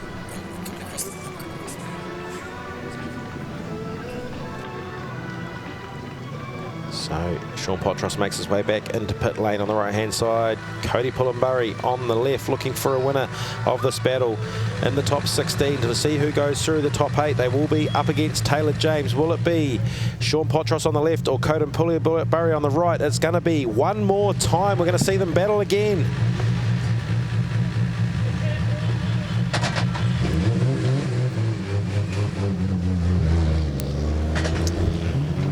A bit of a tongue twister on the Pullenburry surname today for some reason. My apologies to the Pullenburry family. Hopefully I get it right for Case a little later on as the next two. Dave Steadman's out there scrubbing up against Jace Brown. Dave Steadman, of course, in the Repco 24/7 Mimico RB32 powered Nissan S14, going up against that big revving monster that is Frankenstein. Valvoline on the guards, Vito tyres on the door and slapped to the feet. Here we go as they head out through the hairpin at Manfeild Circuit. Chris Amon, he had a great run yesterday, and we're trying to do exactly the same thing today. Dave Steadman's definitely driving away with it. Yeah, that's a real good lead run from Dave Steadman. I actually thought Jace Brown was going to get lost in the smoke, but he kept hard in it. He's obviously been spending plenty of time counting, potentially, in that car to know where he's exactly at. You see here, it was a good start, good proximity, and this is where Dave Steadman just powers on. Now this point here is where Jace Brown washes wide and in the smoke screen, but manages to make the switch at the right time. He's lost a lot of proximity. Steadman up front just filling those clipping points, all those boxes on the track extremely nicely, and Jace Brown lacked the proximity later on in the pass. One of the things that I'm sort of considering here is the track temperature changes. Of course, one of the things that they do is they set their tyre pressures, and they do so much more with the cars and setup based off the temperature of the track and the amount of grip that they're getting. So we've got moisture falling out there ever so slightly, and you can see it evidently that Jace Brown just washed wide, and if that's the lack of grip that's put him out there, need to take it a little bit careful as his lead run. He leads Dave Steadman through for the second half of their battle. Well, he comes through into the centre section of this section, switches down, heads through Splash, and will power out through the circuit as they come through to finish. Tell you above all else, that 1UZ supercharged Toyota V8 engine just sounding absolutely amazing. He did mention all the revs in his first battle. We'll take a look here. The initiation on the Dale ITM replay. Dave Steadman is hanging there, just thereabouts, and does not get lost in the smoke screen this time. Right up in that pocket we talk about, gives him enough room to switch. Jace Brown, good lead run, goes to fill out that outer zone nicely on the way out of the final turn as well. Dave Steadman, though, right there as far as the proximity points are concerned. Well, let's ride on board with Inspire You drone. George Moody, our drone pilot here with the D1NZ. Filling the outside zone as Jace Brown makes his way up and hits that outside clip. Brings the nose back down for the touch and go before dragging it down again, powering back out of the circuit, grabbing that white square box on the left-hand side and finishing his lap. Tell you, super tidy lead run from Jace Brown there, looking at the Inspire You media footage.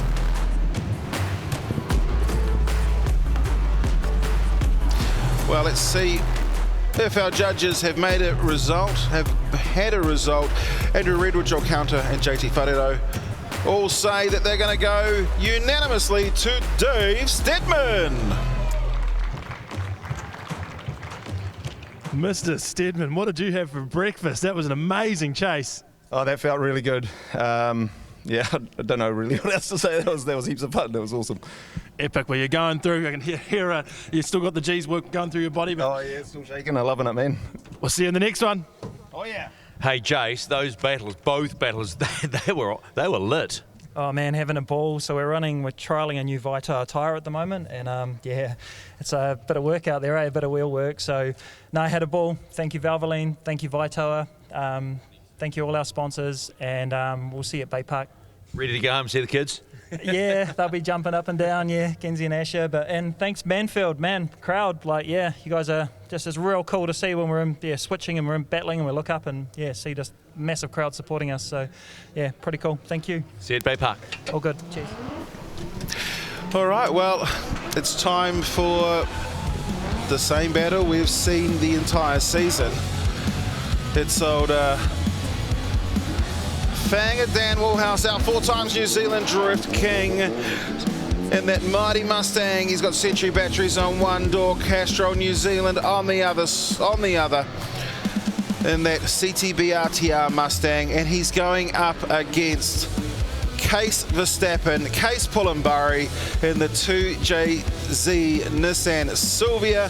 It's an S14, it's 800 horsepower. He's going up against the big dog that is Fanger Dan Woolhouse. Let's send them. So Case Pullenbury is going to lead out Fanger Dan for the first half of this run, and we know how aggressive Case Pullenbury is. He sends it in there. Look how much angle he's poured on.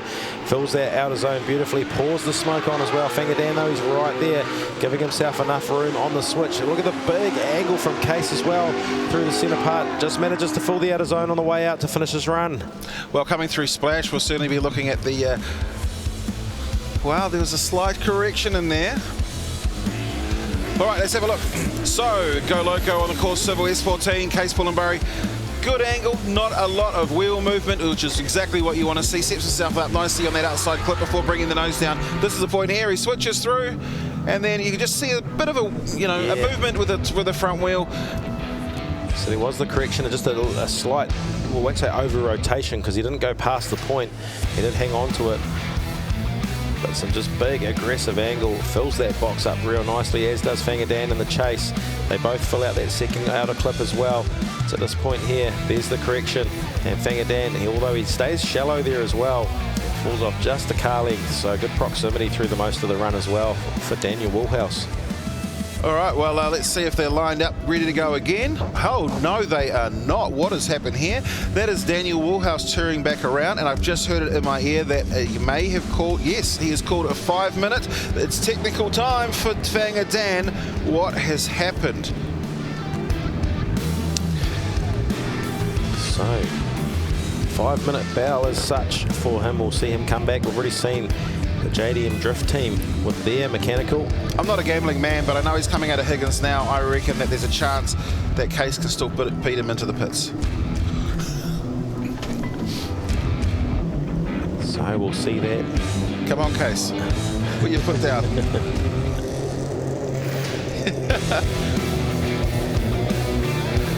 I tell you what, these drift cars, to the untrained eye, you might be thinking, oh, look at these buckets. Okay, let's have a look and see if we can just...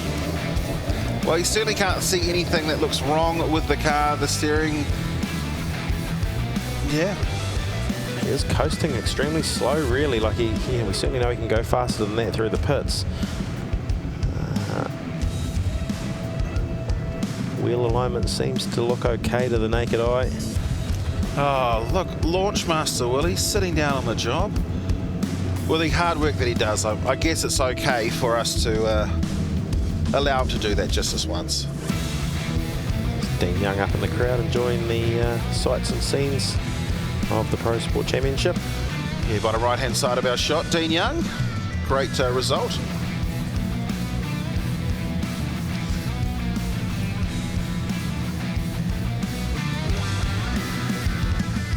Oh, the crowd's everywhere today. They're up on the hills, they're out in the pit lane. And occupying the spaces they are. But let's have a look at the battle tree. Taylor James, he managed to take a win over himself and Jaron of Krona. He's going to go up against the OMT with Sean Potros and Cody Pullenbury. Dave Steedman, he managed to pick up the win over Jace Brown. He's going to go and battle whoever wins between Case Pullenbury and Fangadan Woolhouse. The rest of the top 16 in the bottom half of that is... Well, you know, there's not a lot to see here. I'm sure there's a lot to see in the pits. Ben Jenkins, what's going on, mate? Rightio, we're down here in Fangadan's garage, his team smashing out a supercharger belt change. So we lost a supercharger belt. They've called their 5 minutes. They've come in. They've made sure the car was safe. Motorsport New Zealand stewards here to make sure all the repairs are safe, and they're going to try and get it done. So let's see if his team, I know the team, they're good dudes, see if they can get this belt on in 5 minutes. You know what they need? They need the screwdriver from I was just Luke going to Fink. say, Luke Fink, can you please report to Fangadan Woolhouse's with a screwdriver. Right with your screwdriver. So on the right-hand side is Motorsport New Zealand screwed in air. Stu, he's going through. You can see the belts in one in the right hand right now, and they're going to quickly thread that one on. There goes the broken one. Yeah, there it is. So here, we'll go down and show us, Ben, what we're actually looking at. Come and bring it out. They're going, oh, wow. Here we are, Fanga's supercharger belt absolutely torn up by all the other accessories that we've got going on in there. So his team in 5 minutes are going to change that with the supercharger belt down to the crankshaft and around the accessories needed. So it's actually a bit of a tricky task inside there. There's a lot going on in the front of that Coyote motor, but his team, they're pretty damn good. So let's see if they can get it done. Well, I'm sure they can. Let's have a look at the championship points right now. So at the top spot on 302 is Case Pullenbury. Dave Steedman, 238 points. There's a big gap between himself and Case. Sean Potros 2-3-4. There's only 4 points behind with Jordan Joyce and Taylor James. Taylor James was a big mover from yesterday, moving through into 5th place.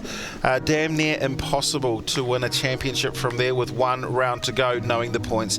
We've had quite a few drivers this season. We see a few names. Jaron Olacrona, Shannon Davis Redmond, Kurt Blackie, Calvin Clark. Those are at the bottom end.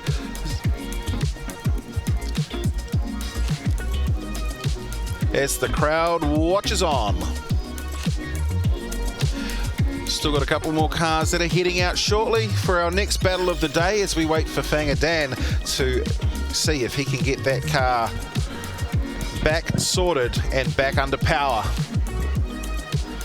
So a few waves from the crowd out there. Hope you're enjoying it up on the bank. It was nice and warm out there in the sunshine a little earlier when we got to escape out there and have a look. But Jordan Joyce and Connor Halligan making their way out onto track. Is it? No, we're looking back actually. I've got it so wrong. this is the this is the OMT rerun between Sean Potros in the Elite Performance Nissan S15 and Cody Pullenbury in the Course Civil CK Earthworks 2JZ powered Nissan S15. So one more time battle. There's the head-to-head. It's Sylvia versus Sylvia. Not a lot of difference between the two. Both running 2Js, both running S15s. And 50 more horsepower for Cody Pullenbury. I can tell you, I'm sure that every one of these drivers just makes up the figure for that, eh? Yeah, it's just like, it's around about this, you know, just slap it in there to the nearest 50-ish. But realistically, they'll all talk it down as well, won't they? I think you're probably right. Just waiting for the go to scrub up the tyres and head to the start line.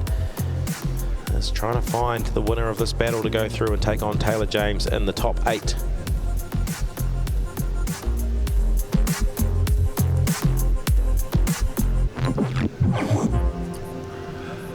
Well, launch Master Willie, he's had a big few days. I struggle to think he's actually got a jacket on today. He's normally sitting there in the rain. Oh, look at him. That's what a beautiful man looks like. Race control. Get on there. Show us. He's taking a well-earned rest. So Manfeild Circuit, Chris Amon, of course, named after the great Formula One driver, Chris Amon, the only driver to race for the Scuderia Ferrari team out of Italy. And of course, this region has made some great drivers too. As we drive down Brendan Hartley Drive just to get here. Yeah, and interestingly enough, Jordan Joyce is due to go out against Connor Halligan. The bonnet's up, not sure. And there's a Mustang that's starting to drive out, and it sounds like it's got all 600 plus. Yeah, I'm wondering if that's just a bit of cooling process or... Well, I guess we'll find out. Enjoying yourself so far? Are you enjoying what you see? Absolutely, yeah. I mean, it's great. I've never seen drifting backwards here at Manfeild Speedway, Manfeild Chris Amon Circuit before. Seeing them turn around and sending them the other way, it's really awesome. The outwards wide, I've spoken about the line that we're using. So the way they're using the line, opening up that pocket for the drivers to get right in and see close battles, which is what I love to see when it comes to drifting. One of the things I've noticed is that we see the entrance into this normal circuit. This way here, it just seems so much faster. I mean, I'm sure it's probably 5 seconds a lap faster in the reverse, but that's because of the build-up speed. We'd normally see them drive down the straight here. They make their way. All right, so look, it appears that our race control is going to run this first. No, they are going to scrub those cars. You talk about the traditional way, it's very fast initiation on that big sweeper for the general direction circuit here that we saw yesterday for round number 3, but to turn them backwards, you know, there's a lot of speed that's been built up into that hairpin, and they just... It's a combination of you have speed in battles and the slowdown of an OMT. I think it's about generally a 12-minute turnaround. I'm sure we could change that in future. Right, so Fangadan Millhouse makes his way back out in that Castrol Central RTR Mustang, and behind him is... All right, so there I understand it's been a few inquiries in race control, which is why we've seen some delays. Unsure at the moment why, because this is part of the sport. So they go up and see our CRO, Drone Master. George Moody. So CRO's a competitor relations officer, very much the same as a driver's rep and other classes of motorsport as well. Hey, look, we're going to do a 4-car train. So what happens is they essentially fill in a piece of paper, they go through and it's all done electronically because we don't like to waste things, and then Motorsport New Zealand deliberate, make the decisions, and it's just part of the sport. I've seen many a speedway meeting finish 3 hours late because somebody's wanting to protest. There goes Hokie. Okay, so interesting. We'll try and bring you those developments as soon as we know what is going on with the CRO. Is it officially called a protest? There's like a protest. Well, review. So Hokie Tawa has said, get out there and go drifting. All right, so second half of this battle. It will be Whangarei Millhouse leading out, Case Pullenbury second time round with all of those horsepowers back under the bonnet of the Mustang after replacing. You see that belt, it's becoming a trend, isn't it, belts today? Well, straight into action we go, onto the loud pedal, and it's Whangarei. That was a wheel off to start. And, he's lost it. There's problems, big problems for He's just getting out of the way. Oh, man. Case Verstappen doesn't just ruin it for everyone in Formula One. This is our drift version here, and Case Pullenbury has just taken, scalp 4? What's happened? So we'll see what's going on here. Is it almost an axle? Is there an axle? It looks like he might have lost drive completely out of the right-hand side. I think it was at the start of, actually, everything occurred at the start. I think he's lost the belt again. But I think it's lost before initiating. So let's watch. So there's a massive backfire to start. No, we thought it might have been, but no, something's happened there. So he's gone to get on the power there, and there's just nothing. There's normally by that point there, you see the smoke start bellowing off the back of the Mustang of Whangarei, and just nothing. It was like you say, I think you're right there, Steve. It has to be the belt. There's just no power under the bonnet. Case Pullenbury keeping in drift behind him, and like I say, Whangarei doing a good job keeping out in front of him and getting out of the way. So pretty evident we're going to see the decision here go the way of Case Pullenbury. Just confirm that very shortly, and I'm sure we'll be able to get an update from the boys down in the pits also.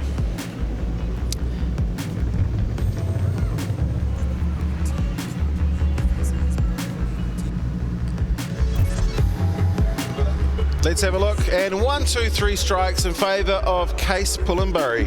Verstappen. Well, Case, they're not the ways you want to go through, right? Because you want to have the real battle. But I know after yesterday you really want to push this round. Yeah. Really pushing hard, but yeah, that's definitely not the way that you want to go through. You know, I was really looking forward to putting on my best chase, hopefully. But yeah, it sucks, but yeah. All right, mate. Well, get going, because I know the championship lead's still sitting there. So just you want to hang on to that. Yeah, we'll give it our best. Good boy. Benny. Right. Dan, I can see how gutted you are. What happened, mate? Oh, mate, he didn't have a chance, mate. But the old supercharger belt, first time it's ever let us down in actual battle.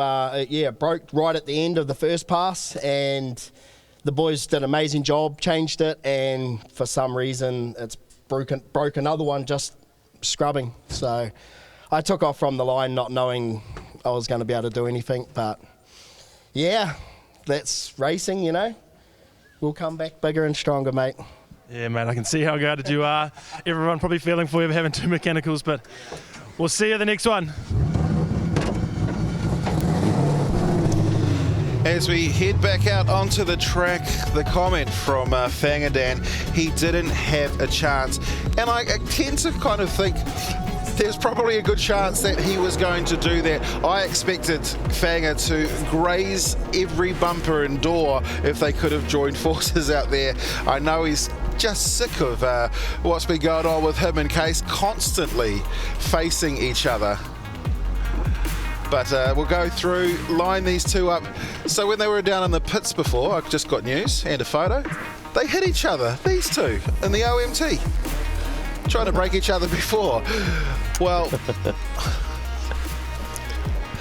tell you what a family. We've got Cody Pullenbury, Case Pullenbury, a huge team. Their dad Murray, another great guy as well. Sean Potros leads the way, elite performance in the 719. 2J versus 2J. This is the OMT. So Sean Potros leading out. Cody Pullenbury this time it is. And look at this S15s battle through there. Big smoke, big angle, two aggressive drivers. As I say that, Cody Pullenbury throws it real hard and sideways. Almost touches the side of Potros's car through the centre part. I don't think there was any almost in there. I think it... All right, I'm going to have a look over here at the left-hand side of the tree. So Case Pullenbury has to get all the way to the top four, and so would Cody in order to face each other. Well, this is a...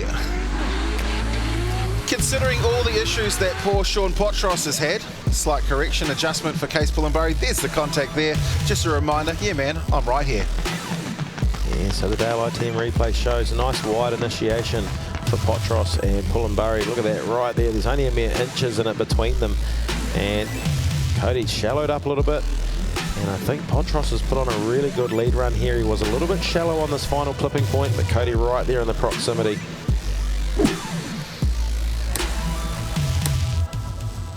Oh, there's some crazy inception on the big screen.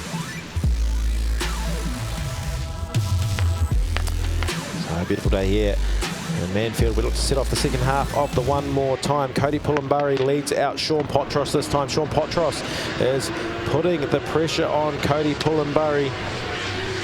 Well, let's see how Cody Pullenbury can go from the lead position. Oh, there's an over-rotation and Potros has gone back. Ooh, the crowd are enjoying what they hear, what they see. We're enjoying what we're reading. Yeah, we'll take another look at this here. So Potros, just as aggressive nature of chasing here. Cody Pullenbury opening the door right up for him to be able to get right up on his door as well.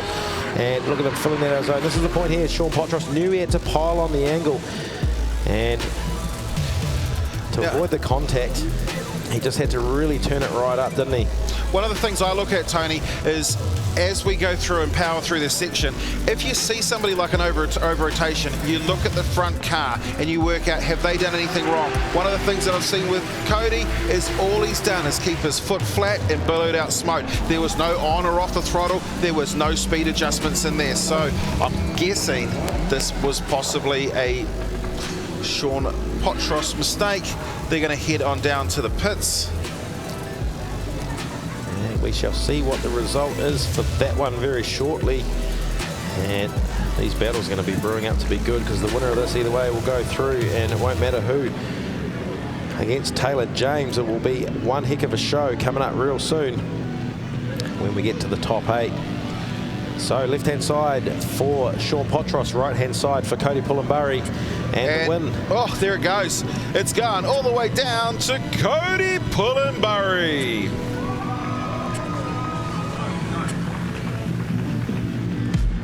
What a feeling, what a chase, Cody. Oh yeah, what a feeling after having mechanicals for the first 2 rounds and then the rain yesterday. Yeah, just happy to get a win, eh? And you and Sean, both hard chargers, hard chasers. It was an epic show out there. Yeah, bro, I wish it was later on, eh? Be cool, but yeah. Nah, just happy to get the win, stoked. Rightio, and you're in through to battle Taylor James. Let's see how that goes. Good man. Yeah, well, he's loving that. Well, Sean Potros, a little bit of over-rotation, maybe? Yeah, just coming a bit hot there on the last bit and over-rotated, but yeah, wicked battle with Cody. Always, we always like similar driving style, so it's always put on a show for the crowd. And guy heaps of family and supporters here today, so it's a cool feeling. So yeah, good on him. So how much more fun being able to run on a dry track and just put it down? Oh yeah, definitely been able to test out this 3.4 for sure. It's way more torquey than the last motor, so. Yeah, bring on the final, eh? Bring on the concrete jungle. Nice to see you, man.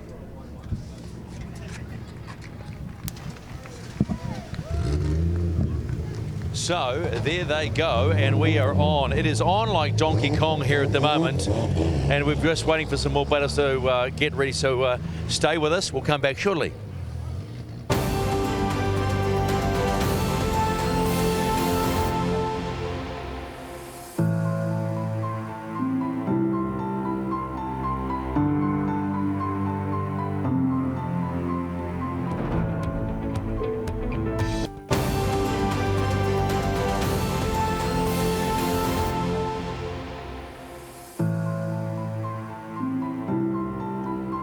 You're watching round 4 of Repco at D1NZ live from Circuit Chris Amon in Manfeild. We're actually fielding, which is Manfeild, right? A little bit of breaking news. We seem to have a day of breaking news, another inquiry, and it has actually turned a result around. Now, it was in the top 24. I'm just going to look at my notes here. It was between Connor Halligan and Johnny Latham, and it was given to Connor Halligan. That has been overturned right now. That's going to be a one more time. We are not privy to that information, but you've been through this process. If you want to make an inquiry that you think maybe you were not dudded, but you didn't win, what's the process like? So there's an A4 piece of paper you fill out, has all the details on there that you need to put down about the situation and what you think has gone wrong. You can't protest the judge's call, you can only protest a sporting rule. Now that is handled by Motorsport New Zealand. The A4 form is handed to the Motorsport New Zealand steward, and they are then taken and presented to the 3 judges upstairs. Okay, so when the judges get presented with this, are they put under pressure, knowing that the call they made may not have been right? I mean, let's just be blunt about it. The judges, they've got a very tough job, and it's not often that they do make mistakes, but sometimes they do need to take a second look at some battles. All right, STM, what are you thinking? Maybe the judges have got something to say about this. I guess the only thing we can probably do right now is let's go up and have a chat to the judges and maybe find out what has actually happened here. So let's welcome Andrew Redwood. What's going on up there, mate? Yeah, that was a definite curly one. Myself and JT initially on that whole run went into Connor's favor. Joel had seen it as an OMT, and then the judging inquiry has come through. We reviewed it, and it was based on the start line procedure. Now, we went pretty specific on the start line procedure and our criteria that the lead car must stay on the left third of the track and not do any large Scandi type flicks before they initiate. Connor's actually come to mid-track and swerved and caused Johnny to be offline at right the last second before he's gone to initiate back. It's created a large gap in the battle and probably shifted it the other way. So what we've done there is looked at, okay, the points are now shifted in Johnny's favor for that battle, other way, and let's just do a rerun because that makes sense. If it's 6-4 this way, now 4-6 this way, it weights more to me as an OMT. I think JT still said I'm, kind of on the borderline, but the rules are written on criteria and we have to stick to them. It was just something that we didn't see from the initial camera on where he was on track before initiation. Well, thank you very much. And of course, one thing that we do have, if you're still there, Andrew, is you guys watch everything with your own eyes to start with, and then you refer back to the cameras? Yeah, we all are the same. We look at it with our own eyes, make a judgment call, and then use the cameras just to confirm certain things. Thank you very much. And the other thing, of course, you guys make your decisions as well, and then once you've made that decision, that's when the decision is made, and essentially after that you can choose to discuss it or talk about it from there. We usually discuss battles after the call's been made. So if they say, okay, Johnny goes through, we'll say, oh, okay, did you get this and did you get that and did you look at that? But we're not talking about any of that before it happens unless there has to be fault assessed for a 10-0 situation like contact. Thank you very much, Andrew Redwood. So there it is. And when we spoke about that, Steve, on the way in, the initiation, we saw that in the replay there as well to the side of the screen. You could see well and truly that Connor did move across. Yeah, well, you and I discussed that, and of course, one of the things that the judges have the luxury of having is nothing to do with any of the audio from myself, you, Ben, Stephen. They just listen to the cars out there, and one of the reasons for that is they actually want to hear throttle responses and that. They don't want to hear the talking of a PA system. Yeah. And much to people's probably dismay, that they don't even know that that's the thing. But a lot of people think sometimes that there is some sort of announcer. All right, well, let's get ready for our next battle of the day. This is Shannon Davison-Redman out of the South Island. He's come back and joined the D1NZ Pro Championship. He's run once before, which was at Mount Smart Stadium after taking a win a few years ago in Pro Sport when we'd allow. Now we allowed them to run in the Pro Championship the following day. Michael Thorley, what's happened there? That was a big mistake. Michael Thorley, of course, sponsored by Valvoline NZ and GT Radials. And of course, if you'd like to make a donation to I Am Hope, text DRIFT to 469. So very interesting start here. We'll have to take another look at that to capture what exactly went on. The Dale ITM replay here. So white car coming out of the first turn. Yeah, so let's see. I just sort of has to grab the handbrake mid-turn, and then he straightens up a little bit. It was a semi between half over a rotation, but not, and then gets back into it at this point here and starts chasing down Shannon Davis-Redmond. And that was sort of catch up as far as Thorley was concerned for the rest of the run, but good to see Shannon Davis and Redmond back up here. Good driver. You know, we've known the name around the D1NZ team for the last few years, and hopefully see him here for Bay Park as well. But James Dudley's car. Actually, Thorley did well to catch up too. You know, shell over his line a touch to get that proximity back, and really got back up on the back door. Well, we'll line up and do it all over again. So this time Michael Thorley looks to lead out. Shannon Davis and Redmond. There's the Nissan 180 against the Nissan 1Via. It's a 1.5 JZ in the grey car and the glorious RB. So Launchmaster Willie sends them off again, and away they go. Thorley and the NZ Valvoline 180 will lead him out, and he almost stalled it up again a little bit as well there, but he's got back hard on the gas to fill that outer zone. On the way through, Shannon Davis-Redmond has fallen back a few car lengths as well, so Thorley with a fantastic lead run here has powered away Shannon Davis-Redmond. Well, we probably need to look at the possibility of an inactive chase by the... So one of the things that we saw earlier on in the day was when a chase car is at a massive advantage because of an issue that's happened, or what we think, this is what we perceive, we don't want to see that chase car basically fall back, let the leader go, and as not to make contact. That would be based off the fact that we were correct after the first pass and the lead run of Shannon Davis-Redmond. But so there was a little bit of a stall up there and a grab of the handbrake from Thorley. Did it upset Davis-Redmond's car enough in his actions that caused the fall behind somewhat, or did Thorley just get the drive much more? He seemed to drive away well and truly. Davis-Redmond though did manage to get back to that qualifying line. And of course, with different roading conditions, different angles of attack of the track, you can actually see that the cameras can lie, which is why we like to have 2, 3, 4 cameras on every piece of action, because what might have looked like a straight line to us in the commentary box could have actually been a sideways car, because with the smoke and everything around it. We'll see if there is a result. Sometimes what looks like one wheel off, Steve, is 3 wheels off. Yeah, I was just thinking the same thing.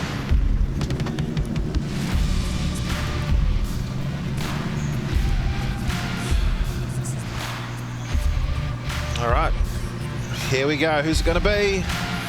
And it will be Michael Thorley who takes the win. Hey, how about that?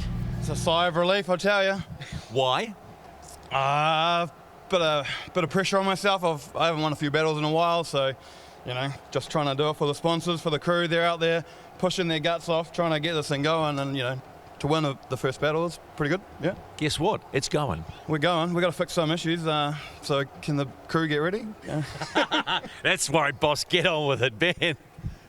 Shannon, amazing lead run. Yeah. What happened in the chase? I bit off a little more than I could chew at the start. I was told he was on me, so yeah, just kind of messed it up, really. Well, it's so good to see you back here competing. We'll see you again soon. At Bay Park, yes. Yeah. All right, man, good on you. There it is, confirmation. We will see him at Bay Park Speedway.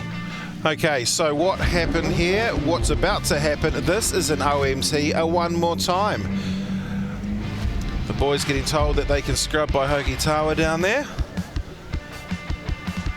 So yeah, just a reminder, this is going back to the top 24 battle on the bottom half or the right hand side of the tree. And this is to find the actual last spot now in the 16. So what happened in the first run was the car on the left-hand side of the track, which is the Jason Overs building, engines and spares. Henson and Murray McKinstry Roofing 1.5 JZ of Taupor's Connor Halligan did a heavy weight transfer, a Scando, a Scandinavian flick, as known in other forms of motorsport. It was too heavy in the eyes of the judges, or sorry, in the eyes of the scrutineers, but what it did was we saw the contact between Johnny Latham and this car here, the S14. That contact meant that Johnny Latham was unable to actually make the shot that he needed. Yeah, no, we've spoken about it. Wait here. Okay. There is a result change in the previous battle, Michael Thorley versus Shannon Davison-Redman.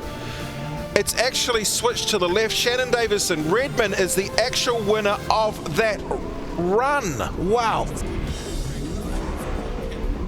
Okay, so we'll get back shortly. We will come back to this. Yeah. So meanwhile, Johnny Latham, he will scrub up, and Steve will get us some updates on what is going on by the way of the Davison-Redman-Thorley battle.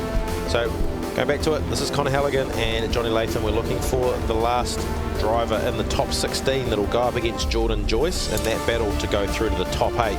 We have our 4 drivers in the top 8 at the top half of the tree at the moment. We're looking for the bottom half as well.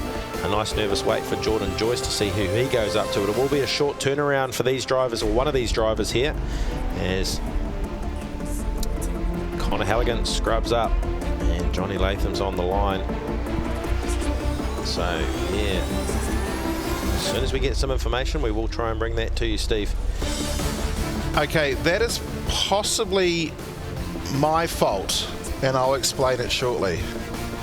Ah, yeah. Okay, so going back to this earlier battle when Connor crossed that sort of 3/4 point on the track, we spoke a little bit of it earlier today on the previous broadcast, that turn number 1, or effectively in this reverse format, sets up the entire track. Now what Connor's done is set Johnny off his line, or off his chase, and it's just turned to custard, I guess, for him for the rest of the run, and the judges have recognised that.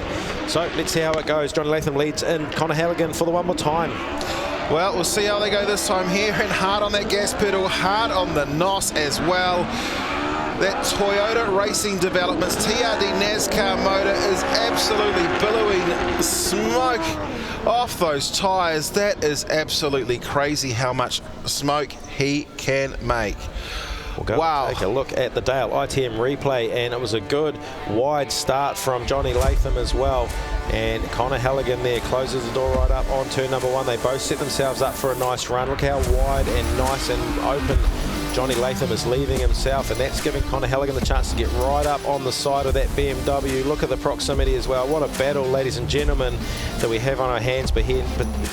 It's almost like a second chance for Johnny Latham. He's throwing everything he's got at his lead run, but what that's in fact done has given Connor Halligan a chance to put a great chase run on there as well. Looking forward to the second half of this battle. Everything's on the line for these two second chances here. And big smoke shows as well. So this time Connor knows that he has to stay on the right-hand or left-hand side of the racetrack. Bit of a NOS squirt there out the bonnet of the Latham TRD genuine NASCAR motor in that BMW. Sits there and screams away at 9,000 horsepower without a problem. And then he just quietly uses his throttle pedal to talk to his ECU, and his ECU starts applying. What's happened here? So Connor Halligan is going to power away at this point. Now, it'll be interesting to take a look there and see if we can find anything. I didn't see anything in real time, but we'll shoot to the Dale ITM replay and have a look at the initiation point here. So we're looking at the BMW, it's the blue car over there. He's come through, and then the car's just slingshot to the left. It's just snapped hard left. So I can tell you that the vehicle is moving down the straight, and it is traveling away. So we'll see if we can find out. So Johnny Latham is looking for, look at the proximity. He's just so aggressive on the start of that. It's almost like he had to back out of it, and then for whatever reason, just a massive left-hand push out of the BMW. Connor Halligan losing the opportunity to finish. Well, he still has to finish the run, doesn't he? He's a lead driver and goes through and hits those clipping points really well, using the line that the judges are after no matter what. So that will give us, well, potentially the result of that battle, as it seems, as long as the judges don't deem Connor Halligan didn't seem anything obvious that I know of. Call on there, Connor Halligan pulls up to the line by himself to Stephen McIver. No sign of Johnny Latham in the BMW. We'll wait for the official result from the judges. Didn't even see where the BMW disappeared. Oh, you can see it in the background there, pulling into pit lane now. So right-hand side for Connor Halligan, left-hand side for Johnny Latham. Looking for a result from upstairs. It's going to be unanimous to the side of Connor Halligan.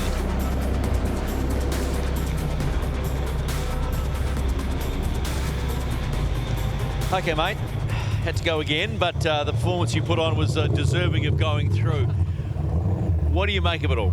Oh, that's all good. I mean, judge sport at the end of the day, it's yeah, all good. You know, they got to make their calls, and it's fair enough. So yeah, I changed up my entry that time so I didn't get have the same problem. But an extra 2 runs to just blow the weeds out and figure your lines again, right? Yeah, exactly. It's all good. All right, mate. Look, I know. Look, good attitude, sporting attitude. Get going.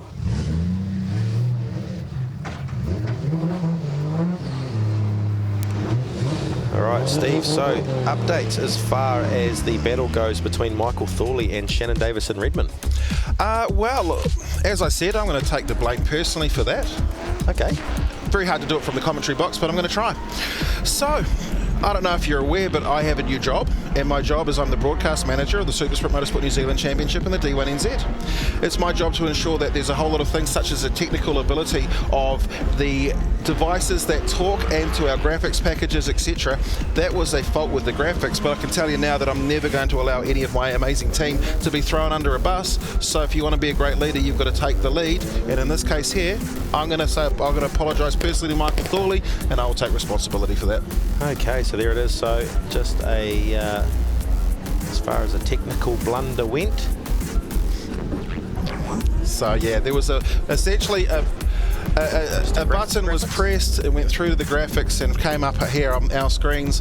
So yeah, my fault. Yeah, no stress at all there. So that is official that Shannon Davison-Redmond takes the win against Michael Thorley, and will go up against, well, the winner of Jordan Joyce. Well, these are a couple of my favourite drivers out here. Hello to Boston, hello to Scarlett, hello to Tiana, that'll be watching at home, watching their dad at home in Australia. And of course, that'll be Luke Fink. I'm sure that Terry and the team are watching, and the family are watching their man as well. Adam Davies is your one of my favourite drifters, your favourite engine, and let's go. So Luke Fink leading out in that unmistakable JDM Racing Team S15, throwing it hard through their good aggressive angle. Look at him filling out that inner zone, and Adam Davies right there as well in that 20 pound 180, and that is a show on for you there.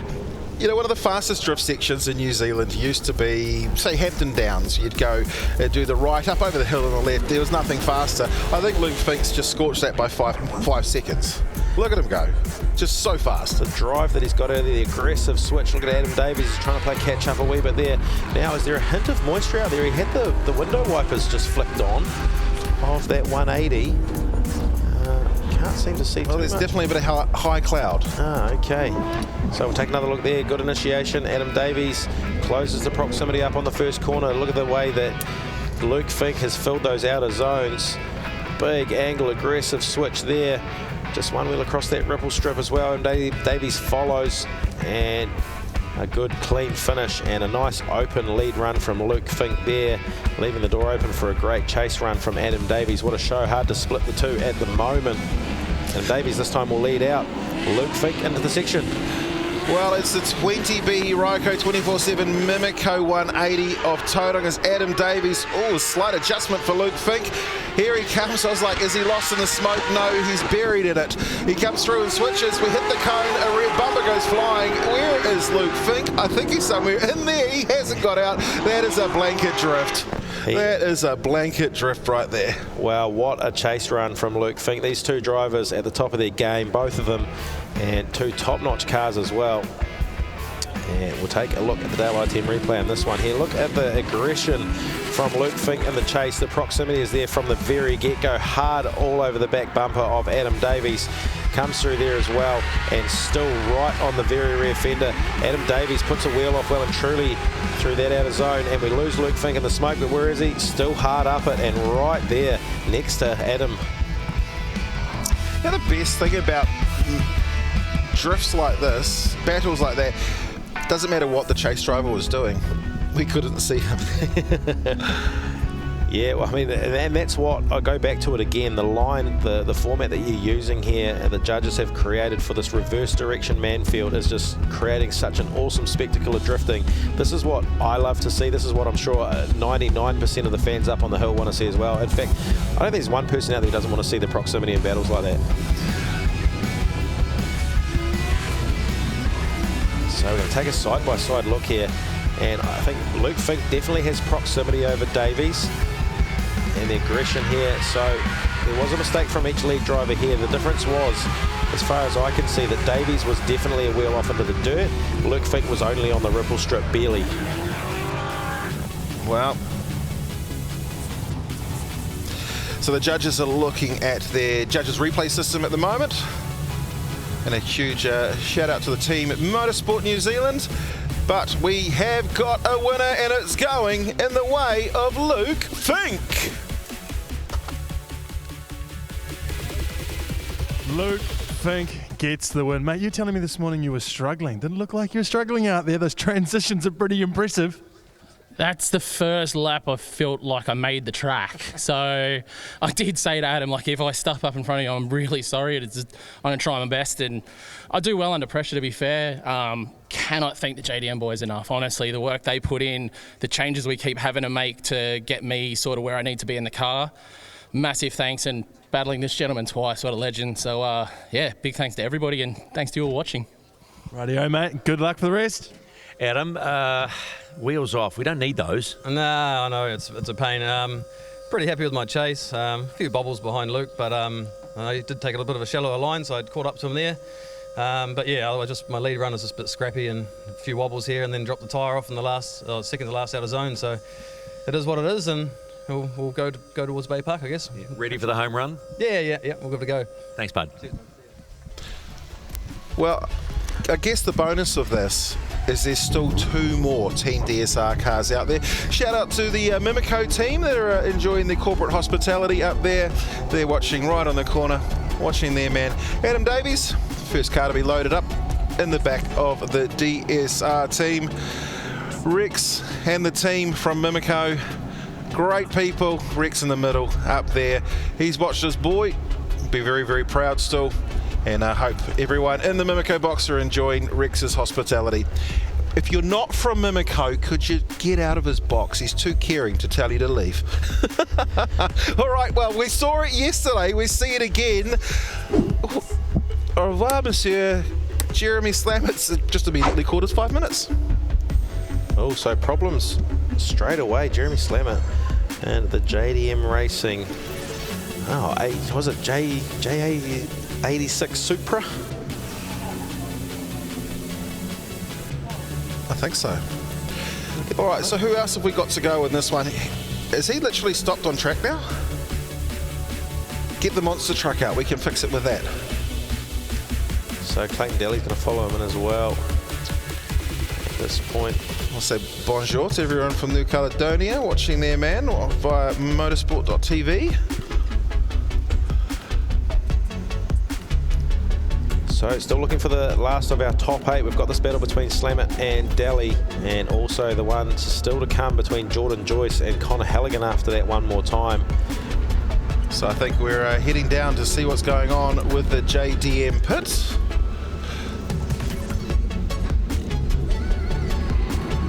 Well, they're heading down there now. We'll find out what's going on as we drive around the Taurus monster truck. Everyone's been told, could you please hop out of the way? And Shay stops him there in his tracks.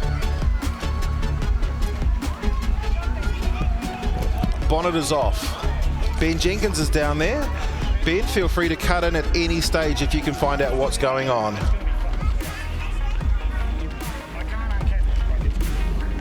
Ben, what's going on down there, my friend? Rightio, we're down here in the JDM pit here with Jeremy Slammett. He's called his 5 minute. It seems like they know what's going on. We'll try and get in there and figure out exactly what's Just going on. cut straight across and say to Chicken what's going on. Hot. Okay, they've just started up 5. About to use $10 of water. I was going to say there's a whole lot of water bottles there, so they're going to cool it down as much as they can. I wonder if that's an airlock that's going on. We're going to try and get a word with Jeremy Slammett.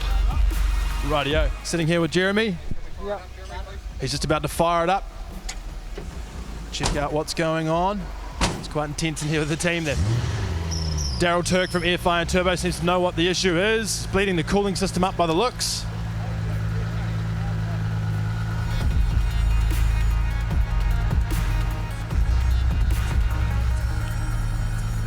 Daryl's just coming around to the cockpit to have a look at the data that is displayed on the dash, the Link ECU dash in front of Jeremy, and they're just figuring it out what is going on. And it seems like the vehicle's getting quite hot.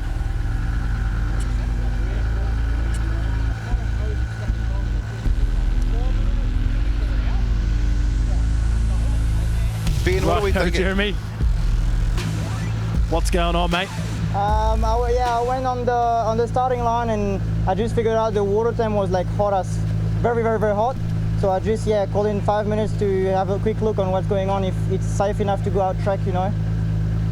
And how are you feeling? How's your mindset? What are you going through right now? Right now I'm a bit nervous. I don't want to break the car. I want to have some fun out track, but I want it to be safe for me and for the car. Rightio. We'll just jump back out there while Luke Fink, his teammate, gets in there. What's Luke Fink saying to him? Talk about what is going on.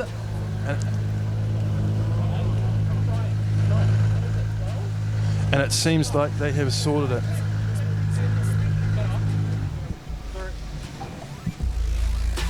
And Ben, how much time have we got left? I know that Billy's got his clock on it.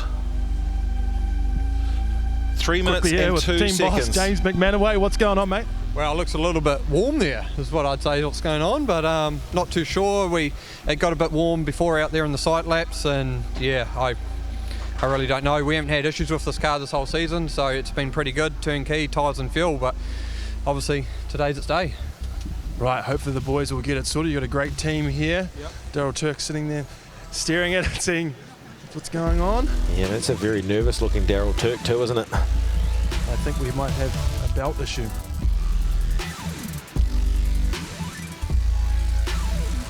So some great shots coming from the pits down there at the JDM Racing team outfit. Right, over here with Daryl, crew chief for these 3 cars. What's going on, mate? What have you found now? Well, I got cooked in the sight lap. It took nearly 4 litres of water after that. We don't know where the water went. It appears now that the thermostat is damaged. It's obviously popped itself. They seem to want to change the thermostat, but I mean, I know what it takes to take the thermostat out. Right, here we go. The team with the news is in. They've called it. Yeah, no, we're going to call it because we want to just get it sorted properly for Bay Park. It's not worth, killing it and blowing it up completely before then. So, unfortunately, sucks for Jeremy. He's done wicked driving all weekend, but such is life, isn't it? All right, boys, and I'll try and just grab a quick word in here with Jeremy, our driver. Mate, I can see it. Yeah, it's a little bit disappointing, but it's better to keep the car safe and us safe as well in the car. So it's a little bit hard right now, but we spent a very good weekend. We had heaps of fun. Maybe it's better for the car to leave it as is and make it ready for Bay Park. Rightio, mate. We'll see you at Bay Park. Au revoir, monsieur. Au revoir. We'll see you at Bay Park, of course, Bay Park, the 10th and 11th of May, the grand finale at Mercury Bay Park Stadium. Tickets are available at D1NZ.com. Clayton Daly will therefore go through into the bottom part of the top 8. This is Jordan Joyce versus Connor Halligan for the last spot, the top right-hand side of the 8. And trouble for Jordan Joyce, and he has had the great last couple of rounds, and it's all turned pear-shaped for the 333 S14. He's washed wide. We'll take a quick look at the Dale ITM replay to try and unearth what's happened exactly for Jordan Joyce as he started to initiate into the section. And it's just straight line there I mean, is that a shutdown because he had no throttle at all and then got back on? Yeah. I mean, I know there's been so much weather, so much water, so much moisture that's getting into the electronics and things. Did the car just shut down on him and then he got it back on, and then, or just those intermittent faults that allow him to power through? Now, just to clarify, I did see later on in the run, Conor Halligan doesn't need to complete the run at this point here, does he? No, he does not. So there's a straight line anyway, but what he's done is he's actually backed off and then allowed, because Jordan's like, I'm angry, if the camera was on him still, did he fire himself off the track? I think Halligan ended up going that way as well. Yeah. So, but at that point, yeah, so we're saying that, well, as far as we can see, of course, Jordan Joyce. So that is a 10-0 in the old school way of talking about it, advantage in favour of. So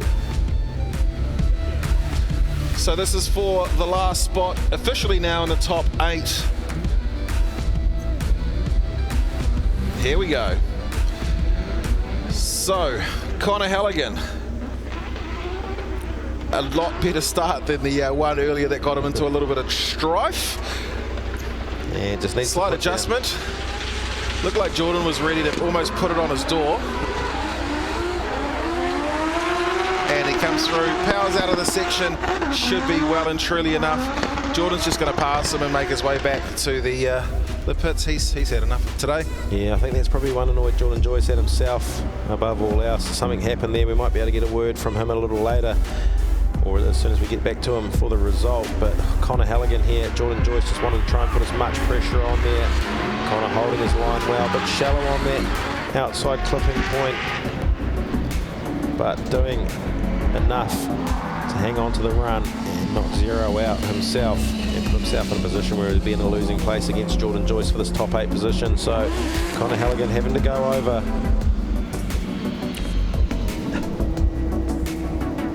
Through that one more time once again to get into the top 16, and now looking to advance through to the top 8. It's looking to be something that just goes his way so far this Arvo. Now one of the two well actually, we'll just go down to a result and I'll tell you something else. All right. The power of the Valinos. Maybe too much power. Conor Halligan takes the 3 strikes. He is going to go through to the next round.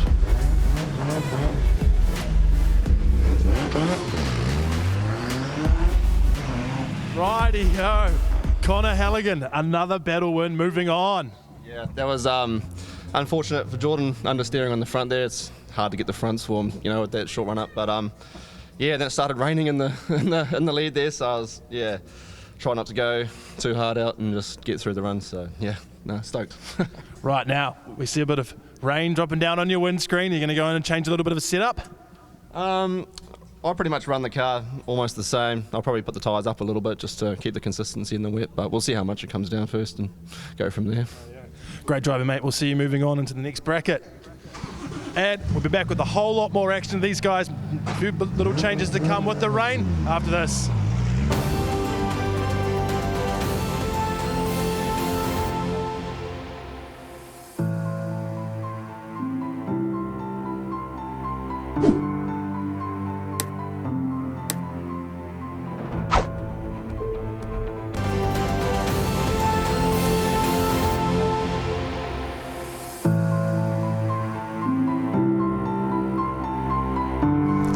Well, welcome back. This is round 4 of the Repco D1NZ National Drifting Championship.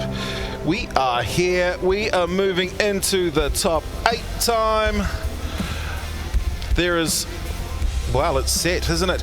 And here we go. Taylor James and Cody Pullenburry. Did I hear you might have some breaking news about Taylor James? Well, yeah, I mean, it's official. I spoke to, I'll flick a quick message through to Renee Richmond. Renee Richmond, yes. Yeah, Renee, he's got a 20B motor. Now, I can't quite understand the lingo we've got going on here in this conversation, but he's just built an amazing car. Carl Thompson, he mentioned him earlier, yes, being a car builder. Green Brothers 20B, which is the motor that's inside Adam Davies' car, very similar to that, probably a touch more power. Absolute weapon of a machine. We might see Taylor James in that at Bay Park. So Renee has said that old Ward 17 is going to cough up the Karen, the 20B, or the whole car. Well, he thinks that Karen would be a nice name for his motor. I like the idea of that. So we've seen him in a rotary this weekend. He seems to go pretty damn well. Of course, HDL Heavy Diesels Limited, CWR Central Wood Recyclers, John Ray Insurance. This is Taylor James, but he's going up against Cody Pullenburry. Cody Pullenburry knows that he wants his brother to come through and win his first championship in his rookie year. Cody is going to do everything he can to try and move up the point scoring board to take the points away from the other drivers. Cody comes through. A great lead run, a fantastic chase. Yeah, you can see the windscreen wipers going on both these vehicles as well in the latter part of that run. And Taylor James here throws it in, puts on some good angle. Cody is right there with him. Taylor James loving the 13B power under the foot, I'm sure, and the sound that comes screaming off that thing. It'll be acting like a two-stroke in comparison to the torque that he would have been used to. You know, it's probably lacking in torque versus the RB34 billet motor that he did have. But yeah, it's really up there. And then just look at Cody, because of the lead run that Taylor's laid down, Cody's able to be well there as well. Can't split the two at the moment as far as the replay goes, trying to dissect what's gone in here. Taylor maybe with the wheel out onto that ripple strip, but other than that, not very, it's going to be hard to split them. And you can see the greasiness. Well, of course, we see this greasiness. We see the Repco 24/7, the Mimico. That is, of course, Adam Davies' second car from Team DSR. Team DSR wrecks the team Mimico, the DSR racing team. They are the greatest people in New Zealand motorsport when it comes to, they'll give you anything they possibly can to make your life better. Well, they gave Taylor James this car. He's going to do the best he can, but in order to do that, he's got to try and, well, dispatch Cody Pullenburry, and I tell you, that's probably not going to help him out. As we see the core civil construction CK Earthworks 2JZ powered Nissan S14 throwing down a sensational lap. Oh, did we see that mistake in the chase from Taylor James there? Cody Pullenburry threw it hard. It was an aggressive entry. We take a look at the daylight TM replay here.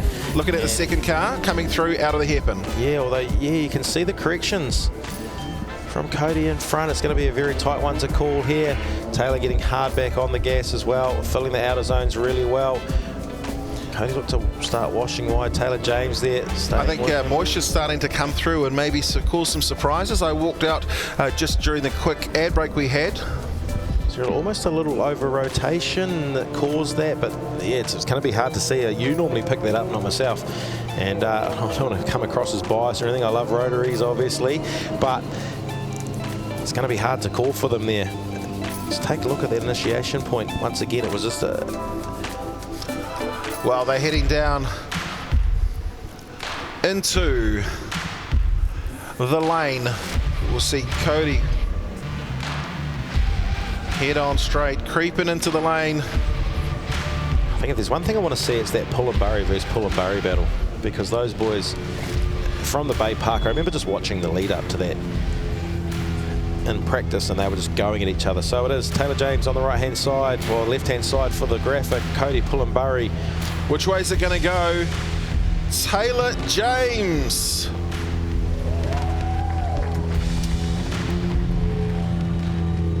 Taylor gets the win. Talk us through those runs, man. Yeah, not ideal by me, to be honest. Come up a little bit short on the second outer clip there. And then as it took off from the line there, it's got a big miss. I don't quite know what it is or anything, but yeah. I sort of checked up behind Cody a bit as he made an adjustment and fell back a bit, but yeah, I'm not sure. We're going to have a look what's wrong with this anyway. Okay, sweet as well. It sounds like you're through, but if you do have a car issue, maybe they have to check it out. Yeah. All rightio. See you, Taylor. Hey, Cody, is it starting to get a bit slippery out there? Yeah, it's getting greasy out there. Just, yeah, I guess the weather down here this weekend's just not playing ball, throwing curve balls at us, but yeah, I think Case is out there at the moment, so hopefully he gets Dave and he goes through, and yeah, either way the boys are on. Good, man. Cheers. Either way the boys are on. And there, I wonder if you're normally the one to pick it up, not me, Steve, but I think there might have just been an extra rotation that caused that back car to do that straight line. Rather than that, might have been the way that the judges saw it as the next battle lines up out there. It is Case Pullenburry sorting out windscreen issues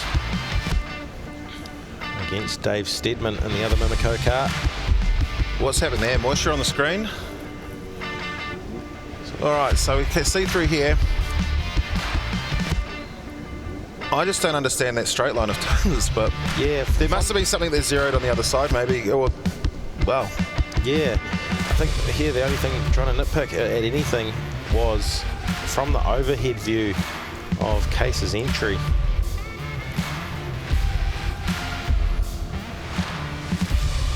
So Case gets back in there, strapped in.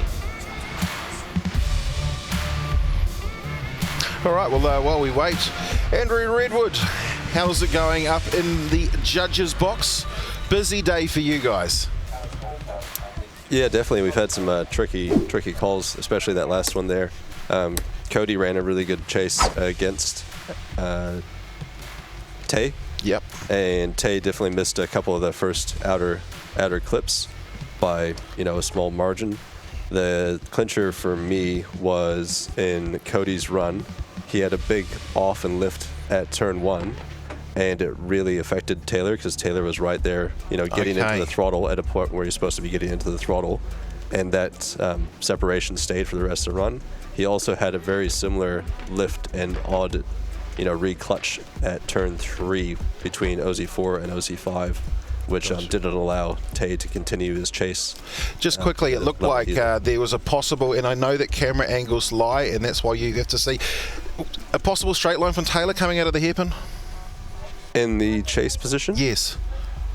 Yeah, there's definitely a bobble that was caused by Cody's lead. So when Cody came through there, I don't know what it was, whether it's just a big off throttle or like a clutch in and then a hesitation before he did something, but he started to go and then stopped going and then started to go again. Well, thank you very much. I think you've answered. Swayed my decision. Yeah, no, I think you've just answered it for everyone. Thank you so much, Andrew Redwood, and the incredible judging team that we have with the Repco D1NZ. It's time for our next battle. Well, I think for the first time I can pick up something that I picked up that you didn't. I am... When you're very good friends with a lot of these drivers, sometimes you just don't say it. So Dave Steadman leading out Case Pullenburry, and it's a close proximity battle here. Away they go into it, and Case Pullenburry's all over the back of that Mimico S14. Look at it, ladies and gentlemen, what a battle between these two here. That chase run. Case Verstappen. From Case Verstappen Pullenburry. Case VPB, and from the get-go he set himself up just inches off the side of that S14, all over the back of it, gave just enough room for the switch. I say Fagadan says to Dave Steedman, is your problem now? And problem he can't make him shake him off the back of that car. And look at it from another angle here as well. He's just so aggressive. Look at the style. He's just ever so close. That had to be within an inch of touching tyres there. Case Pullenburry all up the side of Dave Steadman, and he's got his work cut out for him. Well, Dave Steadman, geez, he's going to have to put one heck of a chase on to match that one of Case's. Yesterday, Dave looked the most comfortable of any driver. He didn't go all the way, but he's definitely done it before here at Manfeild. So the second half of the battle, Case throws it in here, and already you can see the gap opening up much bigger than it was. Well, it's not even a big gap, is it? But Case Pullenburry trying to drive away. There is a way to close that up, and that's in a quick switch, and there it is. Well, lead run for lead run. Those boys are both bang on their game. I think it's just going to come down to the aggressiveness of the chase and keeping it off. Debbie. Yeah. All right, well, it's a very strong run by Case. We saw him do a great job before. There was a gap that has started to form, but you go up and you switch now, and then you can dive. That gets you on the back bumper, and that gets you stuck in a beautiful cloud of smoke. That probably close up even more. Let's... Geez, that has got to be the battle of the day, or the chase of the day from Case Pullenburry. He's becoming an absolute machine, or a robot behind the wheel. All right, let's go up and back them together. This is lead for lead. Case Verstappen on the left-hand shot leads away. Dave Steedman, of course, on the right, and you can see just the difference in speed. Actually, yeah, Case has got a lot more speed, doesn't he, in the lead run as well. good couple of seconds between the finish of each of those runs. And well, for the 37th time today, Steve, the format, the layout is just creating this awesome spectacle of drifting. So I understand there is a result. Will it be Case Pullenbury? Is it going to be Dave Steedman? It goes down. One person has said OMT, the next person has said Case Pullenbury, and Case Pullenbury will take the win.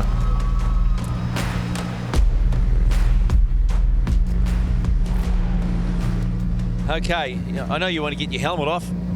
Man, the battles are really starting to heat up, aren't they? Yeah. That was a close one with Dave. I felt good with my chase, and I could hear him on my door over the line, so it must have been damn close here.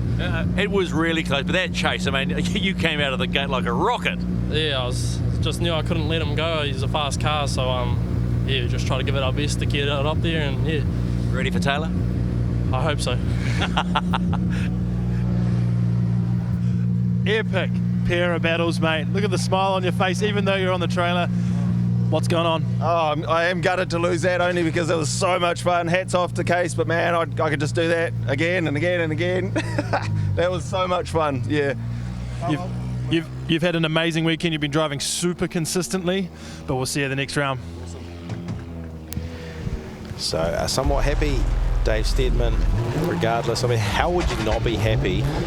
So when his car starts up, it has a picture of his car on his dash. That picture is from ASB Showgrounds when we did the inside drifting. Well, here we go. This one will be Connor Halligan going up against Shannon Davison-Redman. This was the swap over that we saw earlier on when decisions were not necessarily changed, but a OMT action, I think it was. Connor, he qualified in 18th position based off his finishing yesterday.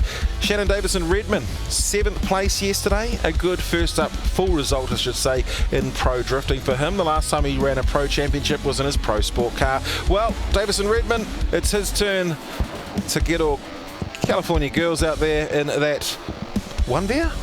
Yeah, one-veer. It's got the 180 front and the Nissan the S13 rear. Another chase. The chases of chases. And Shannon Davison-Redman actually opened the door up a little bit further so he could actually jump on the bumper more. Ladies and gentlemen, put your hands together for these battles that are happening from these pro drivers. Let's take another look through the daylight team replay. He goes nice and wide, big arc from Davison-Redman there. And that, of course, like you say, Steve, opens the door right up for Halligan. He's right there. He barely gave enough room for the switch in both instances there. They're both filling those outer zones. And what a chase run there. What a lead run. I'm going to say it again, 38th time. I'm not going to count. But the sheer, just the spectacle of drifting. This is what we want to see, these outside clipping points. And just a little correction from Connor just to get right up on the door. That's when Redman opened even up further.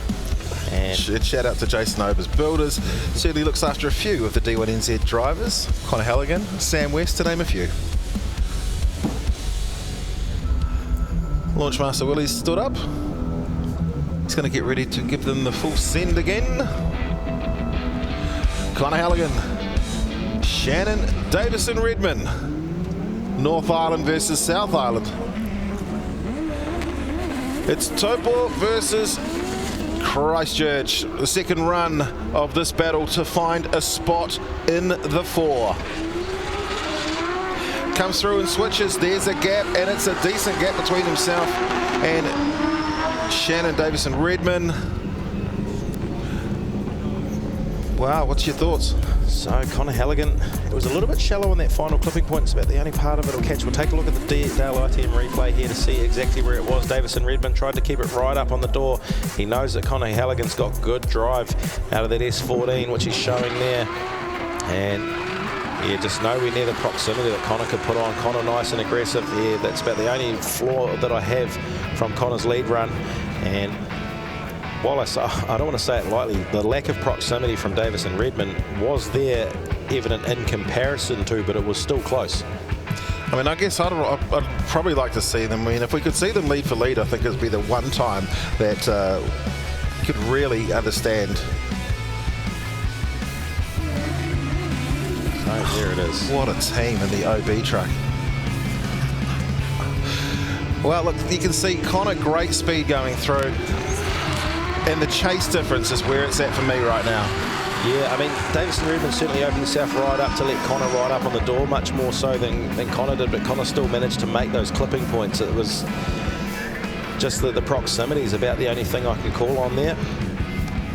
So we're thinking 3 strikes in the way of Connor Halligan. Going to make his way into a top 4. As easy as that. The result goes the way of Connor Halligan out of Taupo.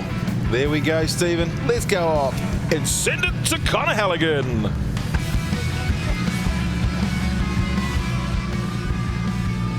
Connor Halligan, mate, you look like you're gelling in this car today. Yeah, we're getting there. I think it's a little bit short on gear ratio, but you know it's hard when it's starting to get wet out there as well. You don't know what you're going into, but no, I got through a couple of all right laps, so no, I'm happy to carry on. That chase run was amazing, right on the door of Shannon through the transition. Yeah, thanks. It's actually real hard to chase through the second half of the track. It's pretty much blind. You just got to take a good guess, so happy to pull it off. Rightio, we'll see you in the next bracket. All right, representing Drift South, yeehaw, represent. Shannon, nice work, mate. Thank you. I gave him my best, honestly. He's a phenomenal driver, you know. To come across with 2 top 8s on my debut here, I'm happy. Just quickly, what have you learned? What have I learned? Semi-slicks aren't as predictable as radials. We'll take that. We'll see you in Bay Park, I hope. Thank you. Yeah, you will, definitely. It's a very interesting comment, actually, from a non-driver point of view, that semi-slicks aren't as predictable as radials. Where's Ben? Ben, why is that? Why are semi-slicks not as predictable as radials? We might have to go and find out why. It's a, from a non-driver point of view, you'd expect the radials to be less predictable. Interesting comment from Shannon there. Well, take a look at there it is. I'm thinking that's Mr. Fink, Luke Fink, the last battle of the 8.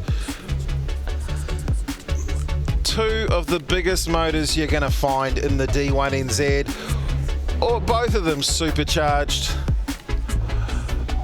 One of them out of the JDM camp, the other out of the RHP School of Drift. Yeah, interesting fact here for Daly. He hasn't done a lap for a long time, right? He got a bye in the top 24. He got the walkthrough of the bye due to mechanicals past Jeremy Slammett. He's now got to go up against Luke Fink, who's fresh off a 3rd place podium finish yesterday, and he's well on form. He was showing some good form against, Adam Davies. He's knocked out Adam Davies. So to see Daly in this battle, do you think that's an advantage Fink from the get-go?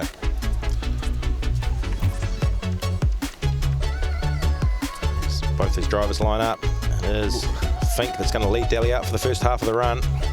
Well, look at them all. So there's a monitor to the left-hand side. JDM represent two little fellas in the back. So away we go, and Luke Fink initiates into that there. Clayton Daly, look, very shallow there. Luke Fink driving away. He's got some good drive, and you can hear here comes Daly. Yeah, it's great. Oh, there's a wheel off for Daly. See, that's definitely a spot that you can gain back a lot of, but you have to commit to it. So when you come through Splash, if you can transition into drift and basically fire it down the inside, you can get knocking on that door, as we see Luke Fink doing what Luke Fink does, and backing it in from yesteryear.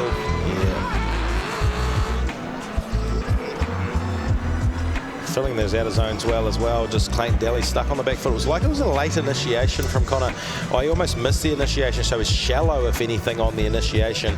The drive from that JDM Racing S15, I'll get it right, it's not the 180. Little drag on the handbrake, comes on through there, and Daly's just trying to shallow up to try and gain proximity, and just runs one wheel off through the centre there. So now you can see the old hand signals from the JDM crew as they were watching.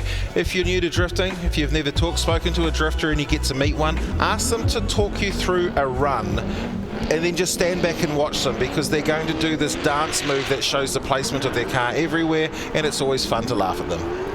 Well, here we go. Clayton Daly, RHP, Reed and Harrison Performance, Limitless tyres on the door. Limitless tyres on Hewlett's Road in Mount Maunganui. Yep, that's where I get my tyres from. And they're side by side. He's going for the outside pass. Who does he think he is? Cole Armstrong on Bruce Tannock from 1922. Who was that? Hampton Downs in the final one year.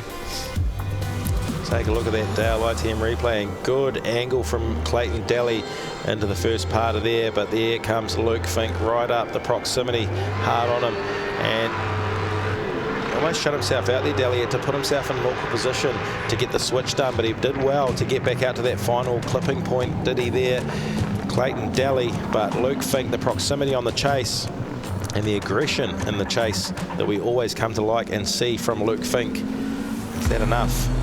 And like I say, going back to what I think Clayton with the lack of track time this afternoon, I wonder if that's come into play. You know, it's always good to get a walk as such through to that top 8, but is it? Well, it's a difficult one because the easy roads, of course, easy to take. Hard road, yeah. Good side by side there. It was just a somewhat, I want to say late, but shallow initiation from Clayton, unfortunately, and everything we know starts from that turn number 1. Put himself into a position, and it was a bit of catch up for him as far as the line went. Won or lost on turn 1. That's what they said. Judges still confirming. One thing to note is that the right front wheel going across a ripple strip is essentially the same as a right front wheel going across the grass. The judges having a look at their judges replay system thanks to the team at Motorsport New Zealand. This one here might take a while. I wonder what they're looking at. So now if the judges are looking at things, we have to look at mistakes. They are looking at their own system. They're not looking at what you are seeing on screen. So something to look at here is that is actually a wheel off because it ran across the... Now you go to Daly's run as well. We'll have to see, wait until he gets down to the splash to see how many wheels that Clayton put off as far as deductions go. The proximity obviously a lot different. So there's one, well, 2 wheels on the ripple strip, isn't it, for Daly? And I understand they now have a decision. Luke's out of the car. Clayton's smiling as well. Let's have a look and see what the result's going to be. There's our 3 judges. And 1, 2, 3 strikes to Luke Fink. Man, Luke, epic runs out there, man. Having fun now. Honestly, I really genuinely was struggling this morning. I'm feeling at one with the car. The boys are doing a sick job with the team. He did a great job in front. I was able to be, aggressive without being too aggressive, and just remembering not to be a dum-dum like yesterday and tap people over the finish line, even though I was very tempted. Honestly, I was there. I was like, be good. So I was just being good. Luke Fink being good in the chase position. It doesn't happen often. Rightio. There's a song in that, Luke, be good, all right? Okay, Clayton, big weekend for you, but you look pretty happy with the way things are going. Oh, I'm absolutely wrapped, eh? No, that was awesome. Mean to actually drive with Luke. That was... Yeah. What does it mean when you've got someone like that who can really drive like you yourself, but you look up to guys like this? What do you learn from it? Oh, heaps, yeah. No, it's just... you just go have fun. That's what it's all about, eh? Mate, smile says it all, mate. Smile. Well done, well done. No, awesome. See you in Bay Park? Yep, sounds like a plan. Sounds like a plan, well done. Awesome. All right, well, Tony, let's think about this. If Luke wins this on the right-hand side and Taylor wins this on the left-hand side, Luke would be going up against the actual car he raced, which he won in the last time he was here. So, well, is it the car that's going to be the Manfeild factor here? Sell the 20B. The unicorn is where it's at, the 13B. I mean, the only way of doing it would be if, I don't know. Let's go to Verstappen. You can do this. Case PB. Core Civil Construction. JT Performance. Well, I mean, yeah, the actual words in Renee's message is that if he does well in the 13B, he can have Karen for Bay Park. Okay, so if he does well in the 13B, he can have Karen. Okay. Well, he's in the top 4. He's done well. End of. So we'll see Karen at Bay Park. Just determines what Renee Richmond actually thinks is well versus my well. But we're telling the story. We must also note that we've managed to find this motor and everything, maybe a car, but probably just a motor, for Taylor James. None of us, neither you or I, have actually spoken to Taylor about this. No. Okay, can everyone send him texts and message him and let him know that Richmond Heavy Haulage, they have A 20B powered RX-7. Just give him the whole car. He'll be fine. He doesn't put it in the wall. Huge shout out to Central Wood Recyclers, Heavy Diesel Limited, John Ray Insurance, Roundwood New Zealand. Just a few of the names that can't be stickered up on that car.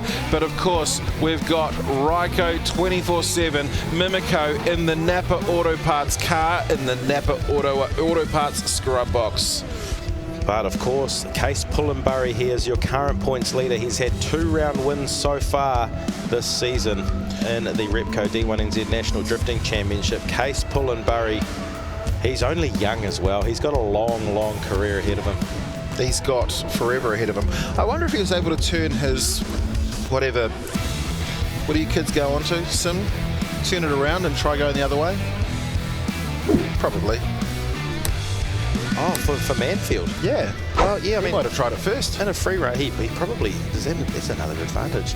So here it is, top 4 battles underway. Thanks to Allied Petroleum, of course, Taylor James, Case Pullenbury at the top end of this. We've got Connor Halligan and Luke Fink on the bottom end. It is Taylor James leading out. Case Pullenbury for the first half of this battle. Now look for this to be extremely good. These outer clips make for some wonderful viewing. Here we go. Well, this is our top qualifier from yesterday. Taylor James, as he makes his way through the hairpin, and he's got his hand out the window. There's an issue. So straight away. Now, something to be immediately aware of is that the drift started, therefore, a 10-0 advantage immediately goes to Case Pullenbury. So he would have had to have pulled away from it beforehand to be able to call something. So, yeah, not a good sign there. Lucky he's done well. All right, let's again see what. So he's come through here, gets on the. So he complained of a miss of some sort, didn't he, before, after the end of that last run in the top 8 battle? You don't think he was just waving at the drone and can't do it properly with one hand? He's just waving. Nah, he's just waving at the drone. And then straight line. And then realised that he couldn't drift with one hand, so ended up straight lining. Okay. There we go. Man, I'm telling a story.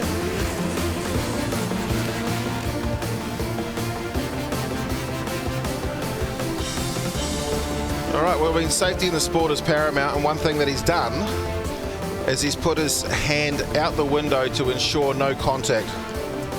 But where is Taylor going to? So we'll see him head the long way around the track and hook into this side road here. Head back for, well, a 5-minute mechanical as he hasn't had one yet. For the Savo. So, yeah, like I say, there was the missing that he complained about in the interview after the last battle when he took the win. $50 if you land the drone in his window.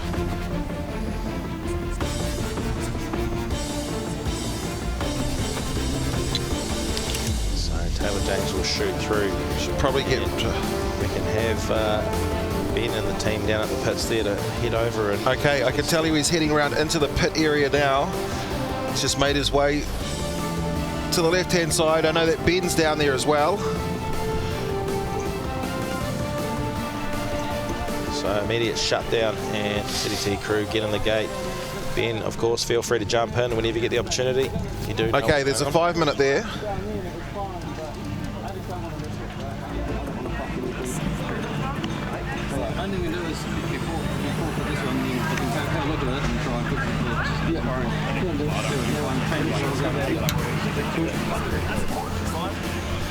So I think that he just said, look, it's not my car, Adam, this is yours. This is what happens, and I'm not prepared to risk it. It's not my car. Adam's gone and spoken to him, and he's given him a couple of different options. We're going to go down and... Yeah, it almost sounded like Adam said to him through the window, you could forfeit this one, we could change the coils and get it going for the 3rd and 4th battle. If I'm not mistaken, what we heard there. Maybe Dave Steadman. Let's go down, Ben, to find someone. Right, as we see behind us, Taylor James has called his 5-minute call. Actually, the boys have just said they're going to forfeit the battle. It sounds is that like so they can run 3rd and 4th? With the vehicle that they don't know if they can fix, and I don't think Taylor wants to actually risk. We'll have a quick chat with Taylor. Very unfortunate, mate, as we get our round 3 winner out of his car. Taylor, man, what happened? Yeah. When we left for the chase with Cody, it had a bit of a miss. I sort of just tried to nurse it through, and it sort of came right, and then we just changed plugs and leads and stuff, and took off from the line then, and it still was doing it. And like I said to Adam, it's not my motor. I just don't want to risk wrecking anything. So I think if we forfeit the battle now, we don't have to use our 5 minutes, and we'll try and fix it for a third and fourth battle. There we have it. That's smart work from all these boys. And look, Taylor James wins a round yesterday. That man does not drive that car normally. So hats off to him to adapt to a whole new car for him. He's only driven it once before this weekend. Amazing job by Taylor. Well, I mean, that can only be correct because he doesn't actually have to finish the lap. So there's no 5 minute there. But what happens now is there will be a battle on the other side of the... so that'll be a Connor versus Luke. And Luke's just headed off, so he's out. You know why I've been able to say all of that? Because we open the door that's right next to us and it leads out to DSR's pits and everywhere else. So Case still sitting out there on the start line. The news obviously hasn't got out there that he's forfeited that battle. Oh, that's pretty. So, daylight savings time now in New Zealand, is it? We've gone an hour back, so I don't know. An extra hour of sunlight. Well, let's have a look at this battle tree. So where are we at now? Case Pullenburry, he's heading to another final. He got there over a victory to Taylor James. Of course, he's had another win over Dave Steadman and, of course, over Fanga Dan. Who is he going to go up against? It could be one of these two. Yeah, we've got Connor Halligan, who's, I mean, the luck's sort of going his way, isn't it? He's had to do it one more time in the top 16. He went through that one again to then go through and take on Shannon Davis and Redmond. Well, Luke Fink, he's had a standard Luke Fink type of day. Aggressive in the chase.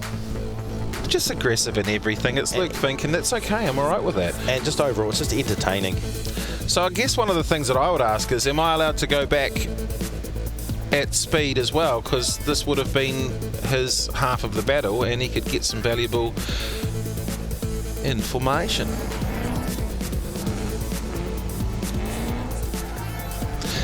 So we've got... And Connor Halligan's waiting behind to scrub, so straight away we'll have the JDM machine of Luke Fink go out. He'll line up, and Connor Halligan is just parked in behind. So quick turnaround for Luke Fink to get back out there for this one as we get down to the nitty gritty of the battle tree here. Round number 4. And Connor Halligan from out of Taupō versus Australia. Of course, Luke Fink finishing third yesterday in the round. His little boy Bossy was probably after bailing yesterday with his BMX and managing to skid himself up. He's still pretty proudly be watching Dad, as was Scarlett, his little girl. Tiana at home. Look forward to catching up, hopefully, with at least one of the whānau, one of the family, at the next round at Bay Park. So Launchmaster Willie gives them the signal, sends them off for the first half of this battle. This is the top 4. And a big gap for Luke Fink into the first corner. Luke knows something. He just got the jump. I mean, that's just, that is drift games, that is mind games, that is Luke Fink. He knew to just get on there and jump it. But here comes Connor Halligan. Oh, almost contact between them. He definitely clawed back. As I said, if you go up and line it up perfectly, which often means the sacrificing of your line, you can come back and get that proximity. And which one's more important, line or proximity in the chase? So we take a look there. Yeah, you can see the smoke bellowing off the tyres before the initiation for Connor Halligan. So he was hard on it to catch up and throws it nice and aggressively. That's where the proximity gets closed right up. And he still filled that out of zone as well. Poured on. He's actually going that fast that he had to pour on extra angle in behind Luke Fink. Let's have another look at this one here. So we know that Luke Fink got the jump. So he gripped up off the line. Connor Halligan's definitely run a more narrow line. He didn't get quite up as high. He's come through and dived down, but this point here, he's actually managed to catch up. And he's going that fast that he had to pour the extra angle on to miss the backside of Luke Fink. So he was, definitely shallow in that first outer zone. I mean, I know JZ's got a lot of power, but is that the shallowness from the first turn? Boys getting some driving tips from Jody Bell. All right, so Connor Halligan's chance to lead here this time up against Luke Fink, sends it in for initiation. And Luke Fink, as only Luke Fink does, gets right on there aggressively. There he is.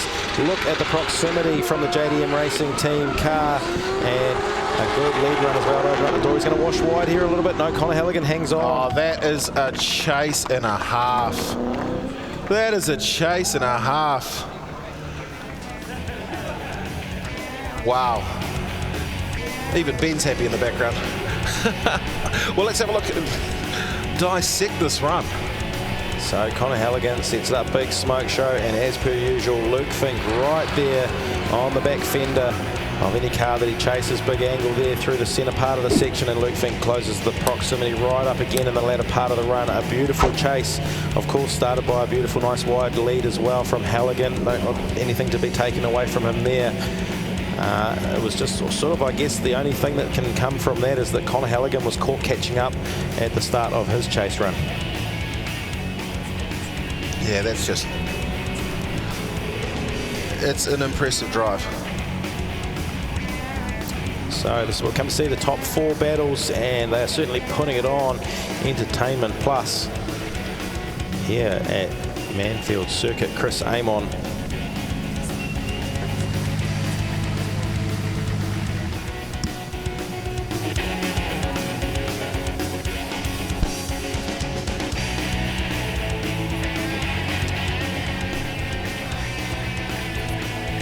Which way is it going to go? All 3 strikes to Luke Fink. Another one, Mr. Fink, and I've just spoken to the boss over there, and he's upset you're doing so well in his car, and he says you're back in the R32 next round. You know what? I genuinely am more comfortable than 32 because he gives me these looks, hey. I haven't been crushing. Everyone's been crushing in me, but he still gives me them looks, you know? I have to give a big shout out to my wife and my kids. They're at the pub in Australia watching, so big shout out to wifey and the kiddos back at home, and obviously the team's killing it right now. I think we're on our last bag of ice for the intercooler setup, and yeah, we're just trying to make it work and keep doing what I'm doing, I guess. Epic driving. We will see you in the next, Mr. Fink.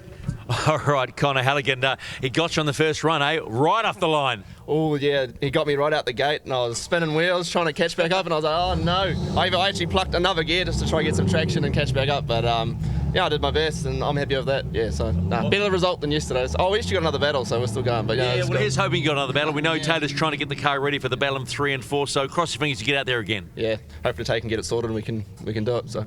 Nice work, mate. See you soon.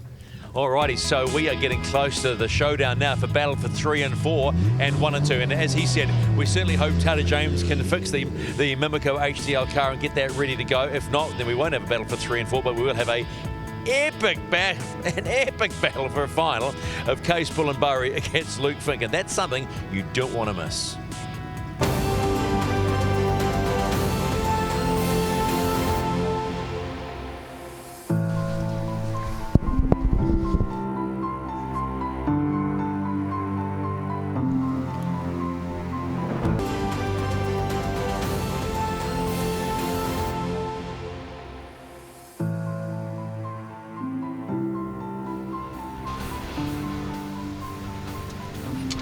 Manfeild Circuit, Chris Amon, round number 4 of the Repco D1NZ National Drifting Championship. Well, it's getting to the pointy end of the day, the pointy end of the championship. Taylor James, we know the best he's going to be able to do is a battle for 3rd position. Issues with the car, Case Bullenburry moves into 1st position. Let's have a look at the championship standings so far. Case Bullenburry leads away. He's on 350 points from Dave Steedman with 254. The win today for whoever gets it, 100 points. Taylor James, 240. Luke Fink, 236. Sean Potros, 234. From Jordan Joyce, Connor Halligan, Jeremy Slammett, Fangadan Woolhouse, Clayton Daly. That is the top 10 currently. And behind them, we've got Cody Pullenbury from Michael Thorley, Sam West and Adam Davies.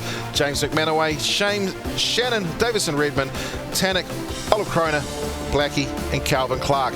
Rounding off the rest is Jenkins Donahue, Brody Marr, Adam Camplin, Johnny Latham. He's going to be moving up, as with Jace Brown. And Ben Jenkins, wow, he's at the very, very bottom. Glad to see. He's going to head towards the top when he gets back to Bay Park next round. The grand finale on the 10th and 11th of May. The tickets are available at D1NZ.com. 50 of New Zealand's best drifters will take on the grand finale. Let's have a look at how our drifters have got there today. There's only a few battles to go. Well, we look at where we're at. Case Pullenbury, he got his way through with Taylor James, with Dave Steedman and with Fanger Dan Woolhouse. How did Luke Fink get there? He started with one of the hardest battles of the day with Adam Davies. Then he went through. Clayton Daly took the win over him. Connor Halligan, who's been driving well all day as well. Luke Fink taking him out, and we're through to the final. And geez, two of the top drivers here today, Case Pullenbury, Luke Fink. They're going to be aggressive. This is going to be one heck of a final, Steve. Certainly. But of course, certainly, yeah, it's going to be huge. I cannot wait for Bay Park. It's going to be the place to be. I just want to talk about it. I just want to see it. You know what? Let's see it now. The Repco D1NZ National Drifting Championship is heading to Tauranga for the grand finale of the 2024 season. 50 of New Zealand's best sideways masters take on New Zealand's House of Drift, the concrete jungle of Bay Park Stadium, in a two-night electrifying motorsport showcase, which crowns a champion. An atmosphere like no other, with high horsepower drifting battles, show cars, monster truck demonstration and more. Thousands of tyres, hundreds of battles, but there can be only one Drift King. Repco D1NZ National Drifting Championship Grand Finale, Bay Park Stadium, Friday and Saturday, May 10th and 11th. Get your tickets now at D1NZ.com. There it is, Bay Park Stadium, Tauranga. Tickets on sale now, D1NZ.com. The 2024 grand finale of the Repco D1NZ, 10th and 11th of May, Mercury Bay Park Stadium. Bring it on. Well, yeah, and it's going to be a sellout, so do make sure you get those tickets. And it is, if you haven't been before, it's one of the things that I'd highly suggest getting behind and coming along. It is exceptional as far as atmosphere goes. Get another great shot. Back over the saddle there, and work still going on. We can cross live down to the looks of Ben Jenkins. Has he got anything down there for us from the rotary powered 180SX of Taylor James, well, of the DSR? Radio down here with the Taylor James machine, the DSR borrowed Taylor James machine. I've just grabbed Dave Steedman, teammates of Adam, and this weekend teammates of Taylor James. What have you found? Well, it appears to be low on voltage, so we're hoping that it's the alternator. Luckily, Karen, the 20B, shares the same type of alternator, so we're whipping that one off. This one's already off. Swapsies and fingers crossed. Rightio. So Taylor James, very smart. In his top 4 battle, just forfeited, so he didn't have to use his 5-minute timeout. Now, he waits for the break in between his 3 and 4 bracket to get to the 3rd and 4th final, and now he's waiting to see when Connor Halligan makes the line, then he will have to call his 5. So he has kept it in his pocket. Very smart from Taylor James, and we'll see what happens very shortly and see if this car starts up. Well, I can tell you now that Connor is already starting to make his way out.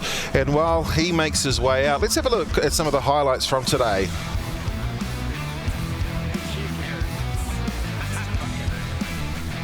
Well, of course, this is round number 4 of the Pro Championship for the Repco D1NZ National Drifting Championship. McManaway out there in the 32. That car will be campaigned by Luke Fink at the next round. We've already heard it. Sam West and Jace Brown went head-to-head. There's the second half of the battle between Olive Kroner and McManaway. McManaway spinning out to the infield there. And that beautiful sounding V12 Toyota. Taylor James has been making that little 13B scream all weekend long. It certainly puts up with a bit of punishment. There we go to one of the elite cars. It looks like the Sean Potros one this time up against Cody Pullenbury. That was earlier on to find out. Cody ended up taking the win in that one there. We go back to the battle between Dave Steedman and Jace Brown. Yeah, Jace Brown, great to have him back this weekend. He's just done 2 rounds back-to-back. Again, so great to see him. This one here was Case Pullenbury Yeah, and supercharge about her. She's for Fanger Dan Woolhouse. He just had problems from the get-go with that thing when he got up and towards the final part of the Pros Championship here. Michael Thorley as well up against Davison Redmond. We gave him the win and we took it away. It's all right, we didn't forget to say Valvoline. So through to that one more time as well. Johnny Latham, Connor Halligan. This one went one more time. Do we get to see the feint? And I can see the 5 minutes has started and we're 10 seconds into it. So taking a look back at these replays, it's the battle here between Jordan Joyce and Connor Halligan. This was in the top 16. And then another one here. Make sure I got the right car. Is this where Taylor James and Cody Pullenbury went head to head? And Taylor James. What are they doing? Stealing parts off the other car? Rex is like, it's okay, we've got this. So they're going for alternators, so they're going to say it's electrical rather than coils. Obviously spark's not the issue. Well, with the amount of rain we've had, it makes total sense that it is the case, as we see. Into the top 8, Davison Redmond up against Connor Halligan. Connor, of course, taking that win. JDM with all the support this weekend. 3 minutes and 50 seconds to go for the countdown with Connor Halligan on the line. After they've got to the line, but once the clock comes down, he's got 1 minute to get there, I think. As we see the hand go out the window, and this is the point where the little 13B said, switch me out for Renee's motor. So well, we're going on, trying to get that alternator into that slot there.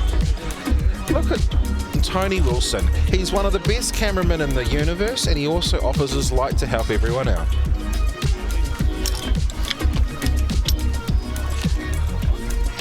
So Connor Halligan waits patiently out of there on the racetrack. This is the battle for 3rd and 4th. We're just waiting for the 5-minute bell. Can they get this done? The team from Mimico, Team DSR, and Auto Parts, the Central Drift team boys in there as well.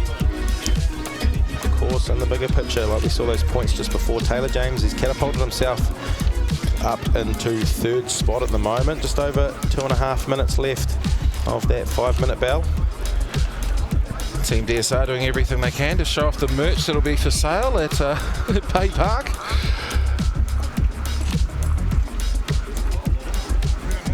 As they're just getting the last of the bolts lined up. Looks like the bottom one's in. You can see the belts wrapped around it.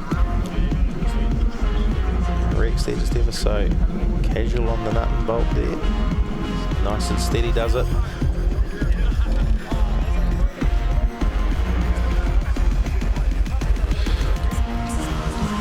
So still 2 minutes to go. 2 minutes and 10 seconds on that clock. Ben, who are you talking to down there, mate? It must be Taylor James. Oh, so Taylor's confident. He's getting strapped. 2 minutes is the call. There's a lot of hands on deck down here on the 13B DSR car. Looks like they get it fairly out of control. Look at this. Look at all the teams getting in there. Rexy jumping in and lending a hand. Just waiting for the time call. 1.5 minutes left. Now, if we just jump down here while Taylor James getting all the safety equipment on. Mate, what's going through your mind? Yeah, we don't have much time, but hopefully it's the last few stages now, and yeah, we can get it all together, so fingers crossed. Very smart, saving you 5 minutes for this point. Yeah, that's right. We thought if we use it now, we're buggered to use it later, so, you know, still have a chance on the podium. So. All right, mate, fingers crossed. Get it fixed, get you back out there for this battle. So the Motorsport New Zealand officials down there just ensuring everything's been done correctly, that it's been done safely. What is the count? We've still got the lid up. Sorry, that was just a cough. What has happened? Is he going to run out of time? Where is our clock? 50 seconds to go. And it looks like the lid's coming down. Do not forget the Nick getting all the social medias. All right, we are almost at 30. So look at that. Less than 30 seconds to spare. Call it at 27 seconds. Is good to go. And he's going to drive.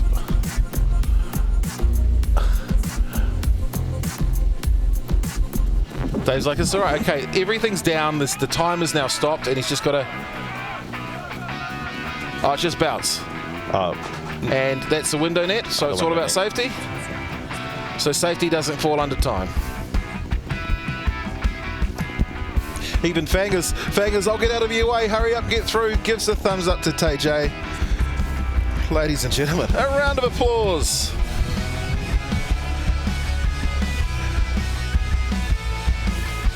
And a very patient Connor Halligan still just waiting out there. And that S14 is Taylor James exit pit lane out onto the racetrack. So scrubbing in is the 919 Colin Halligan and the 1.5 JZ Nissan Silvia S14. Jason Over's builders on the side of that. McInstry Roofing, among others. And then there's, of course, Taylor James driving the Napa Auto Parts Repco 24/7 Mimico Team DSR 13B Rotary Turbo.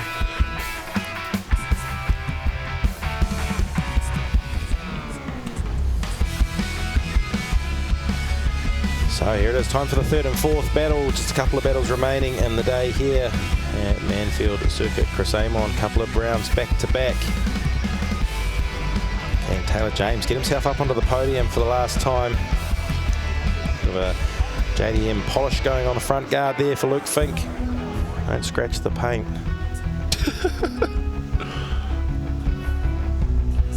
I think Luke Fink considers the paint job on that car when he's putting the chasers on that he does.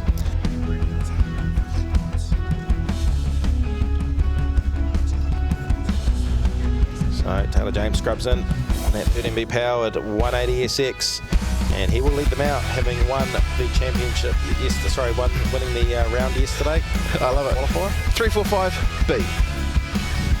Because the A car's parked up. Well, this is the battle for third and fourth. This is round 4 of the Repco D1NZ National Drifting Championship. For the final place on the podium, who will it be? Taylor James, he won yesterday out of Tukara, or is it going to be the JOB 1.5 JZ Topor bound kid? That is Connor Halligan. We're off, we're ready, let's go. So Taylor James has initiated this time and he's kept the drift, which is good news. Last time obviously he had to pull straight out of it. So look at this, Connor Halligan eyes gone all off the track and way off, so it's going to be advantage Taylor James here, unless we can see something that forced the off. But a good run out front and he must be happy with that. So are the team upstairs and the Mimico DSR corporate box. Well, be interesting to see what happened there. So I think it's probably just a heavy push by, so track conditions, we know the weather will be coming down, and then he comes through, runs himself out of space. We can see that there's lots and lots of smoke billowing. He may have got caught in the fog essentially and beached it. And when I say beached it, she's beached as bro. There we go. Well, that's where you can see Anson and Murray, McInstry Roofing, Phoenix Radiators, Jason Over's Builders, OG7 New Home. And yeah, you're not wrong there, she's beached. So a good lead run. We'll take another look again. So the proximity from Halligan was certainly there. He just needed to shut the door right up, which he does, catches right at the back, just gives enough room for Taylor to switch, but couldn't get the switch back himself. Connor Halligan washes wide and straight out into that kitty litter. And it looks like some heavy stuff as well. Gears off. Dare I say, he'll be looking to call. Was he at his 5 minutes earlier on? No. Quite a number of 5-minute battles called today, Steve, so I can't quite remember them all. Yeah, so look, I don't think he's taken a 5 minute to Well, he's the only person that's beached it today. My call is unhook the recovery truck. Oh, it's the recovery truck. No, this is entertaining, but look, Team DSR, they're really unhappy about it, aren't they? Look at those faces. I mean, if you're not laughing, you're crying. Connor beached as bro. Connor Halligan and the recovery truck officially beached. So if I actually back up and just pull the thing straight, not that I'm an expert on recovery or anything, but have done. I think they're going to double line. So, this is where the power is. We need to get the camera on this because they're going to pull 2 cars out simultaneously. I just want to know if it... Yeah, you know what we need to do? James McManaway, you've got something in your pit that will get all of this out. So if you could just start the rumble up of the V8. It's just about 20 metres away from me. I know where the keys are. If you're not prepared to, I am. Hang on, I'll do it. I'll do it. All right, there it is, the Taurus monster truck. And, oh, there's Steve Daniel. Steve. He doesn't know how to get on it, does he? So, meanwhile, out on track, we do have the recovery process complete. So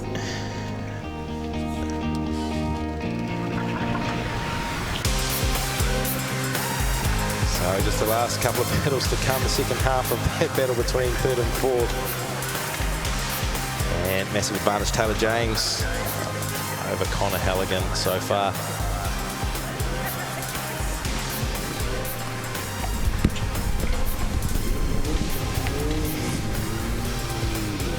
Oh, they got there. I was going to try and start it up. It looked like you didn't know how to get into it. You know a bit about that monster truck, didn't you? That's the Taurus monster truck. So Connor Halligan looks like he'll be heading back to the pits for his, well, he'll take a 5-minute one. He'll try and just double check everything. And let's put a lot. Oh, you good man. That's it. You know where to go. Well done. We are very, look, give him some style points for that. All right, so still waiting on the battle for first and second as well. Case Pullenbury and Luke Fink. Still excited about that battle, trying to keep it within me. And it's going to be one of the most aggressive battles that we will see this entire weekend. Taylor James just chilling out there in the middle. Halligan makes his way back to the pit area. So there it is, the official hand signal for 5-minute bell.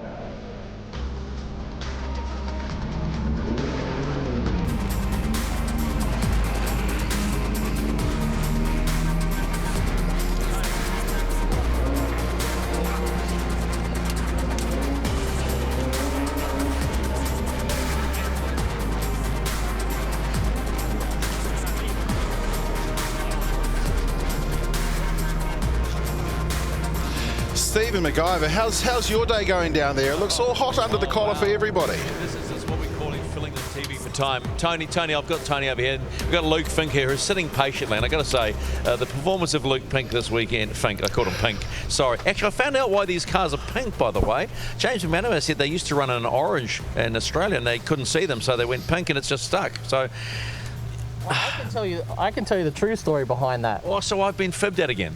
So he painted him all this horrible orange because of all his machinery, and that was obviously he'd buy hundreds of litres of it to paint all his machinery. I hate orange so much. And he hit me up about painting the cars. I'm like, what about pink? And he went with, what is it called? Fuchsia. So you're taking credit once again, and like the win today in his car with his petrol and his tyres, like we said. Well, it's the best way to do it, trust me. You don't want to spend your own money on this crap.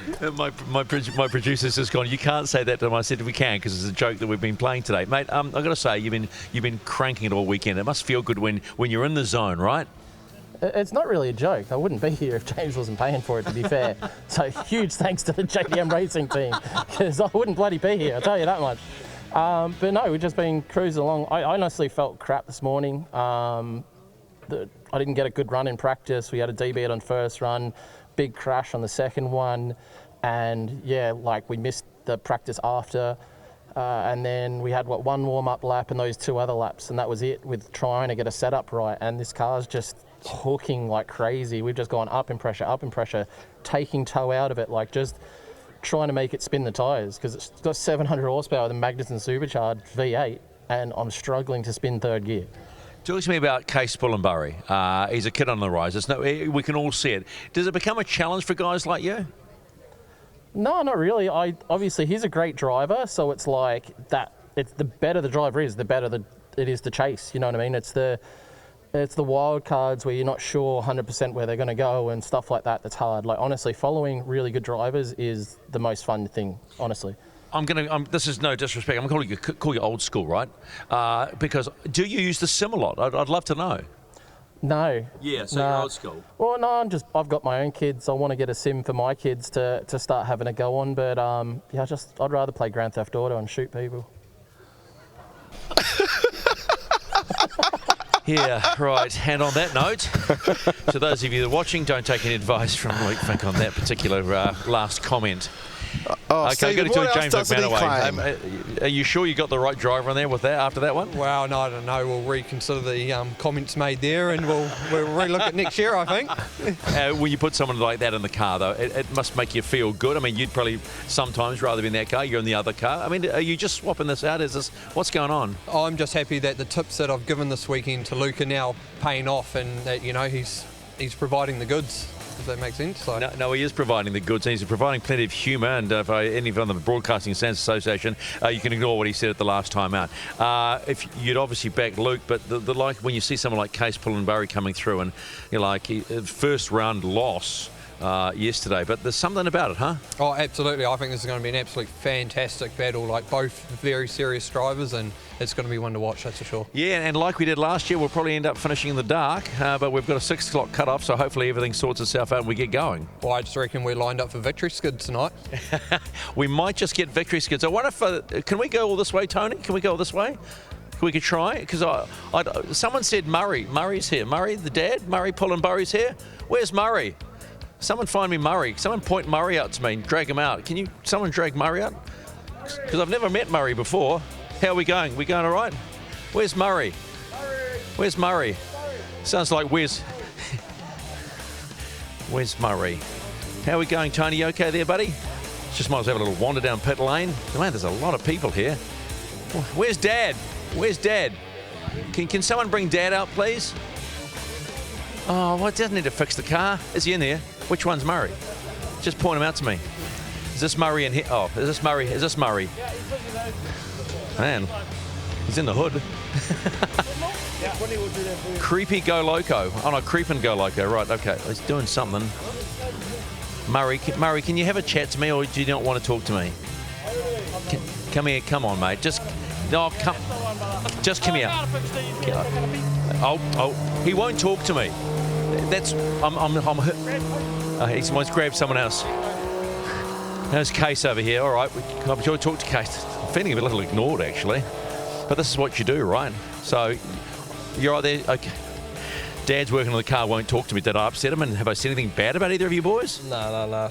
We're just, I think all around we're not too fond of the camera, but it's all right. No, well, I've got to say, you're one of the better ones of the Pullenbury clan that can talk to the camera. Luke Fink is going to be a interesting battle for you, is it not? Yeah. Luke's he's a mean driver. I've never been able to come up against him, so this will be uncharted territory, but no, it'll be cool. It'll be fun. Do you think much about the other driver, or do you just do your thing? Not really, not too much. I just try to do my thing and try and drive to what I'm trying to do, I guess, and see what happens, see what the result is. Be a cracker though, right? I hope so. Should be. Make it a cracker, mate. Okay, we're time for the last run of that battle for third and fourth. Murray, disappointed wherever you are, but never mind, we'll talk later. I'm not saying that he would have definitely 100% spoken to me, but he would have definitely 100% spoken to me. Oh, sorry. Look, let's get on to the battle for third and fourth. So Connor Halligan has made his way back out onto the racetrack. Oh, we love you, Koro Tipene. Taylor James out there waiting patiently as well. They will re-scrub as well on the way back into this battle, I'm sure, as the time is taken to get down there. So, is there half a battle to go in this? Yes, there is, yeah. So we lost Connor Halligan off the side of the racetrack. And there we go. Taylor James, look at that 13B turbo next to the name. Yeah, you like those things there. I really enjoy seeing that next to Taylor James's name. And make sure if you do know Taylor and you've got his contacts, his socials, just tag him in a post. He's got Karen, the 20B from Renee Richmond for Bay Park. Tell him Steve and Tony G said. Actually, don't bring me this. Steve said. Okay, I've just heard some news.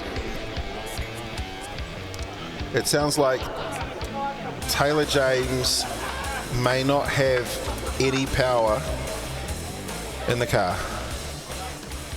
There must be a phone call from up there.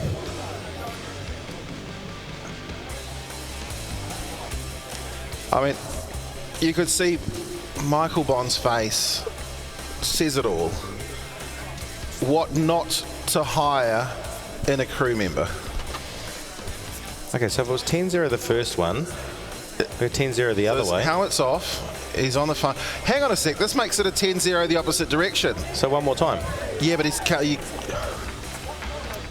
or else it's, so he's got 1 minute to make the line, or else it's an OMT. So he's got 1 minute to make the line, or else he's 10-0'd out from somebody who's already 10-0'd out. Therefore, it's a 0-0. It's a one more time.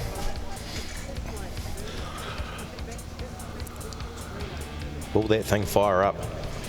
He's put his gear on. So I'm guessing that no one's going. Yeah, so he finished the lap. Don't even bother. Just go and. So, of course, the second half of this battle, if he hadn't got started, it would have been an OMT. Okay, please, just send them. All right, so... It's getting darker and I need to pull those cables out after dark. Right, so... All right, here we go.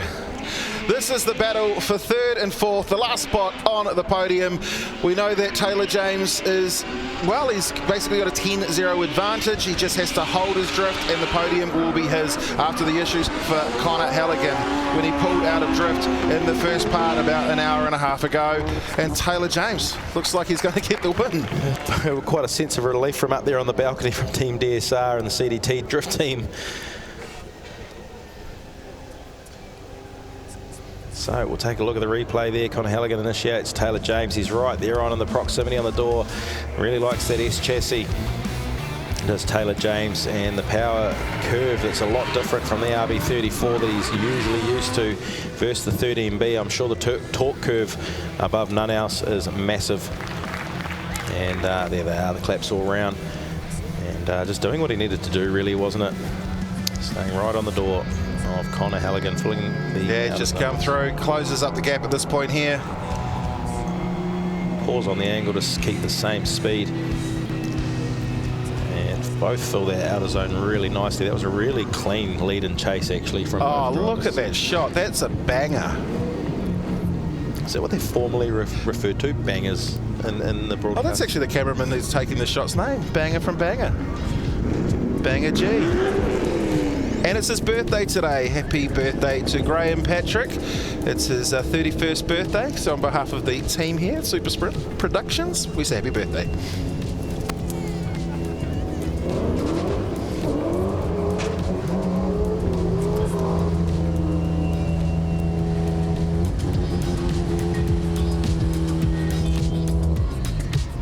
It's one of those days, isn't it? It's been a bit of a running circus today, but it's been fun because the circus is fun.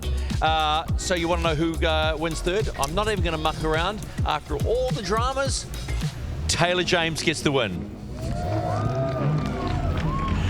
And I'm sure there is a rather large sigh of relief because it's incredibly important points as we head to Bay Park. Have you had a day like this, man? Not for a little while, eh?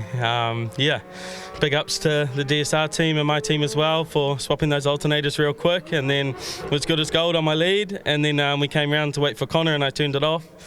turned the ignition on, but there was no keypad, no lights, no nothing. So I quickly rang Adam, and yeah, I just started unplugging all these plugs, and it worked, and we were away. So Yeah, because I was watching the conversation, and someone said something to the keypad. Adam didn't actually look like he knew what he was doing. Yeah, yeah, I don't know, but yeah, it was pretty stressful. The lady's like, I think you got 30 seconds left or something, so these plugs got pulled on pretty hard.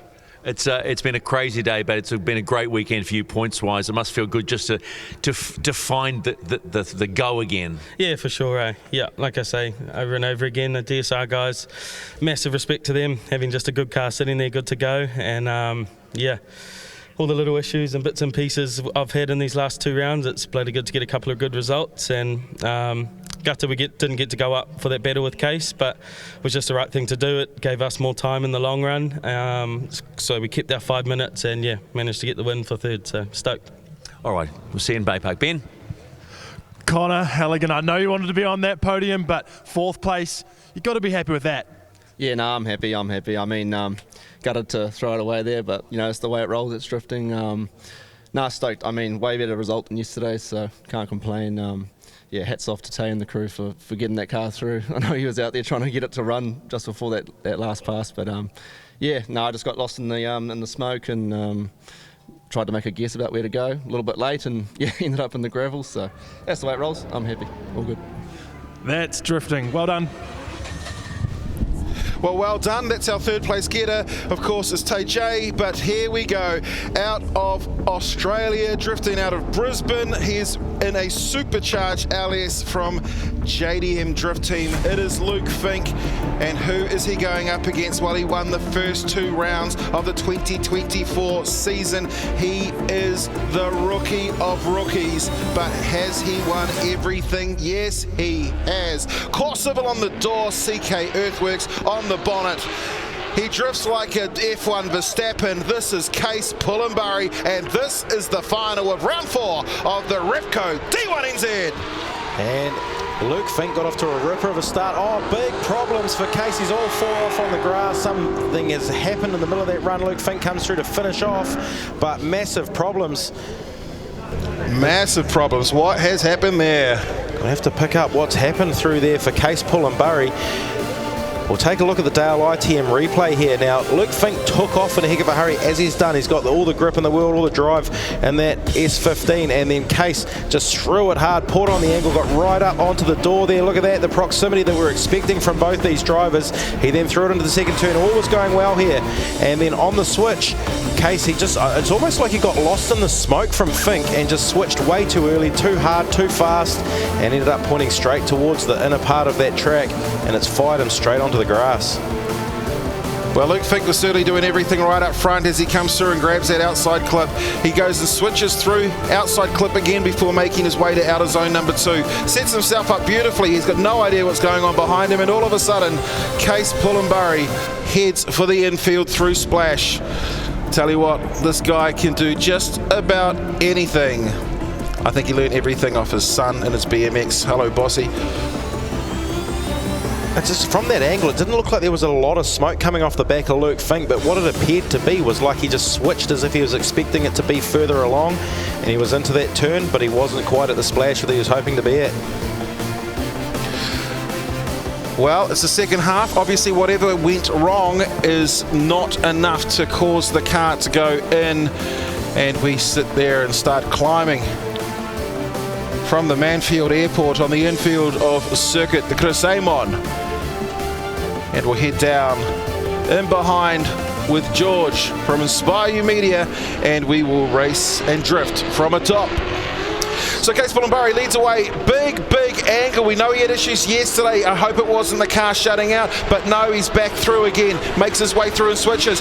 Rear bumper lost by Luke Fink. Again, comes through to switch. Oh, Fink, what happened there? As long as he didn't lose his drift, Luke Fink will have done enough to win his second Manfeild round. Yeah, we'll take another look at the Dale ITM replay here, and Case Pullenbury against Luke Fink. What a battle. We expected the proximity from this. Case Pullenbury opens the door wide there for Luke Fink to come right up on the side of him, and big pile, a little bit of left foot brake there from Case, and there is Luke Fink, loses the rear bumper. on the way through their big switch, and then we'll have to double check what's happened through there for Luke. It looked like he maintained the drift. Well, that's the most important thing, is whether or not Luke did, because if it's a big angle, it's come through the top, that's all fine there. Oh, so there's only just a wheel off. Okay, there's a one wheel off. Now we're looking at the car in, okay, it was just a slow transition. It was a slow switch, and he kept sideways the whole time. So is it another championship win, round win here for Luke Fink at Manfeild? He's done it once before, finished third here yesterday.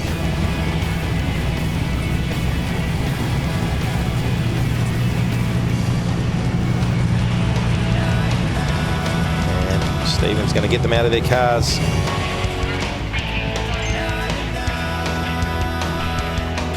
So this is the fun part we get, right? This is the fun part. Who wins round 4 of Repco D1NZ? Luke Fink, or is it Case Pullenbury? Epic battles all weekend, pro sport and also pro. And you've seen them around the world on motorsport.tv, Foxtel K on Australia and Sky Sport New Zealand. So, well, bring them forward. Bring them forward, lads. Come on. Stand in front of your cars. Let's do all the nice thing. In front, that's the side. Luke in the front. Okay, you said it, not me. Okay. So let me do that TV thing. Yes, someone's talking to me. All right. So, your winner of round 4 here at Circuit Chris Amon and Manfeild of Repco D1NZ is the man in pink, Luke Fink. Yeah, do that. Congratulations, you've won here before. I have, and I was, talking gibberish, as you do with the whole interview thing. Oh yeah, I'm going to come here and win again, but I did, so that's good. What's been the difference this weekend? Coming third, I promised my guys, we have a bit of a thing where it's just like, do better, so I just did better. Yeah, mate, but it must be nice though, right? Come across the ditch, show the Kiwis, have a nudge in, but I think you genuinely like being here. No, it's a good track. It's similar to an Aussie track, I guess. But I just got put in it, I was driving the Unicorn last time I came here. Great little car. Worked. Put me in a car that works and I can do my job and have a really good time doing it. Like I said, I didn't feel great coming in this morning. And then I felt like after the first battle I had with Adam Davies, I was like, yeah, I'm in the zone now. Let's do it. So, what car did we see you in Bay Park? I don't know if the boss will let me drive this one again. I don't know. I love how you said the boss. Good start. He is the boss. Yeah, look, I'm pretty much missing all the practice at Bay Park because I'm going to be in Japan leading up to it, driving a Falcon in Japan. So a Falcon in Japan? How cool is that? So anything's going to be a step up from that, really, I guess. All right, congratulations. Get ready for the podium. Let's talk to Case Pullenbury. Case, over here, buddy. Case. Well, almost. So we're going to go to Bay Park to see if how far you can go and maybe take that first ever pro title. Let's talk about this one. What happened on the first run? I was just didn't have the pace for it. It was just a well set up car. Got out of the hole real quick, and I just didn't have a match for it. Got lost in the smoke and popped out in a little bit of a wrong place, but it's all right. What about your lead run? Lead run felt good. I just want to lay down the sickest run that I possibly could, and I felt all right about that one. I'm not sure if I asked you this question this weekend, but the reverse course, what did you think of it? It was actually, I wasn't too sure about it at first, but it actually turned out to be quite all right. So I definitely wouldn't be opposed to coming back to the reverse here. It's at the business end of the season. You're a young man with so much pressure on your shoulders. You came in and you're winning rounds left, right, and centre. How do you de-stress after all of this? Just go. You don't jump back on the sim, do you? No, not of late. I don't know. I'm not too sure. I think it's just get back to it and get to the next one. But I definitely wouldn't be able to make it here without all the people that back me. Had a lot of support this year. So I've got like Core Civil. They're my naming rights. Big shout out to those guys. They're the ones that get us here. Digger Bits, Carter's Tyres, Pukekohe, Signs, Wraps, Tints for always wrapping my broken quarters and stuff. 1C Banks, it's hard to remember them all. Paving Concrete Solutions, everyone, anyone that I missed. Are you looking forward to the challenge of the jungle at Mercury Bay Park? Yeah. Me and my brother, we always love Bay Park, so that should be good. We'll be coming hard for that one. All right, well, get ready for the podium, and apparently you're not allowed to drink the champagne because you get to do the skids tonight, all right? Who wants to see some skids tonight? Yeah, all right. Let us do the podium presentation for round 4 of Repco D1NZ. Keith Lewis will present the trophies. And we are away. So here we go, official podium presentation, round 4, Repco D1NZ. And in third position in the HDL Mimico 180, Taylor James.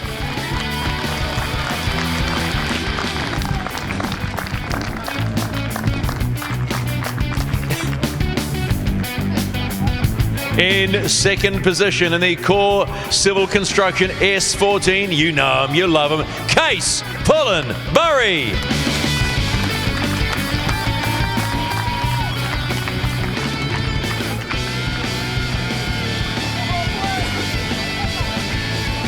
And your winner of the 4th round of Repco D1NZ, he's the man in pink, right, driving the JDM S15.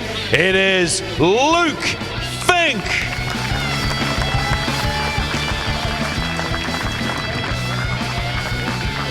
Hold those trophies high, boys, because you've earned it all day. It's been a cracking weekend, but that is your official podium of Repco D1NZ round 4 here at Manfeild. There is some champagne in front of you, boys.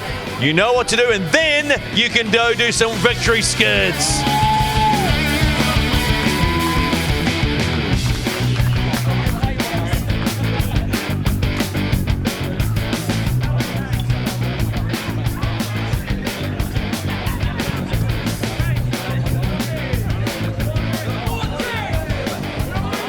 So now there's all the talk going about it. Are you going to do some skids? You're going to do some skids, mate? You going to do some skids? I'm Australian. So he's going to do some skids. Alrighty. That's the most important thing here, because that's it's worth it all to go do some skids. Maybe we can talk to James McManaway quickly. Now, boss, seriously, you going to give him that one for Bay Park, or are you going to take it? Well, I might have to give it to him because I've never done any good in the car, so I mean, what's my excuse? No, look, as a driver, but also as a sponsor, lead sponsor here, how much joy do you get out of this? Oh, I love it. This is literally why we're here. It's more than just the drifting, it's the whole companionship, the friendship, and the group, you know what I mean? What always fascinates me about the drifting is the drift community. When someone's in trouble, literally you see members from other teams out there just getting in. What drives that? Oh, we want to see everyone out there. We want to see the day continuing on, and yeah, the best way to win or lose out's on the track, not in the pits. Man, it must feel good when you hear that big LSA. Yeah, no, it does. I love it. Hey, listen to it in a minute. All right, so hang on, Jeepers Creepers, hang on. I'm sure Motorsport New Zealand love that safety me standing right in the middle of the pit lane, but Case Pullen Burry's getting ready to go out there as well. See, look at this. Sean Potros from another team, elite performance out there as well. All the teams watching go the victory skids, and that's what we love here. And the crowd is thin somewhat here, but it's getting dark. I've got to say, there's a gorgeous sunset looking over the track as well. So there he goes. Time for victory skids from your round 4 champion, Luke Fink.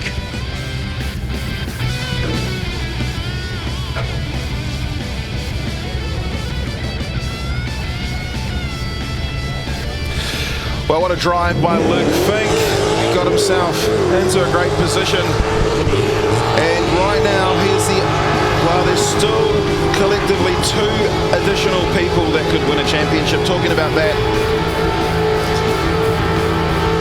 Fanger Dan, he's sitting in Clayton Daly sitting in 10th place at the moment in the championship on 162 points. 167 is Fanger Dan Wilhouse. 8th place is Jeremy Slammett with 178 from Connor Halligan in 7th position on a 216. Jordan Joyce, he's in 6th place with 234. He's sharing that with 5th place, which is Sean Potros. We start to move up from there. In the top 4, we've got Taylor James on 248 points. In 3rd, Dave Stedman on 254. for Luke Fink, catapults himself up into second place with that round win on 256 points. But out in front, Case Pullenbury on 350 points. What does that mean for the championship, Steve? Well, the championship is not yet his, but it's close. So 94 points clear right now. How many points does he need to essentially get clear, or had to have been clear? Well, I think he will need to qualify into the top 16 at Bay Park is what my guess is. Okay. So a win is 100 points, but there's also qualifying points as well. So, and then from there, James and Manaway, you'd look like to secure Luke Fink almost a podium for the season as well, wouldn't you? I mean, Luke Fink, he's loving that car. He's loving Bay Park. Last time he was there as well. We know the man can drive anywhere he goes. Looking forward to that. He'll certainly be loving JDM as well. Certainly assisting them as Stephen McIver offers, do you want your trophy? EFI and Turbo, chicken in the team. And that's going to be enough to send them through. Well, let's go do some skids in somebody else's car. And as with standard rotary burnout practice, you take the bonnet off. So that coil issue well and truly sorted. It must have been the alternator. And a well-deserved third place for Taylor James. And looking forward to seeing him in a Renee Richmond heavy haulage powered machine at Bay Park. He did well, he got on the podium. And well done again to the entire Team DSR, the Mimico team, to Napa Auto Parts, to Repco 24/7. Team DSR have proved themselves year after year, season after season, to have the greatest sportsmanship in drifting. The number of people that have driven different cars of theirs, incredible. Absolutely. I mean, that car, it was the same car that Luke Fink won that round at Manfeild as well. And last but not least, of course, Case Pullenbury. He has one hand on that Repco D1NZ National Drifting Championship trophy. And we can't wait to see him get up on the wall at Bay Park Stadium, right out against that concrete. He is an aggressive driver. He impressed hugely when he won the Pro Sport Championship there. I just can't wait to see him in the Pro Championship. Well, if you want to see it, there's only one place to be, and that is Mercury Bay Park Stadium, the 10th and 11th of May, as we go to the grand finale. Bay Park Stadium, round number 5, the grand final of the Repco D1NZ National Drifting Championship. 50 of New Zealand's best drivers will take on the challenging concrete jungle that is Bay Park, when we will see that sideways action. Throwing it around, there's going to be everything from the display cars, the competition drift cars, and a monster truck demonstration. Is this man going to win the championship?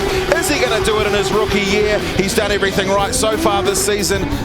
I'm sure we're going to see him get there.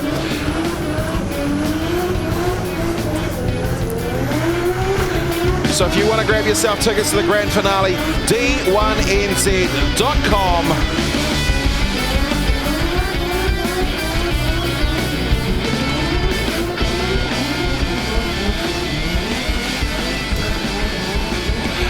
And here we go again. Case Pullenbury sitting on the top of 250 points. Luke Fink sitting in second place, 94 points back.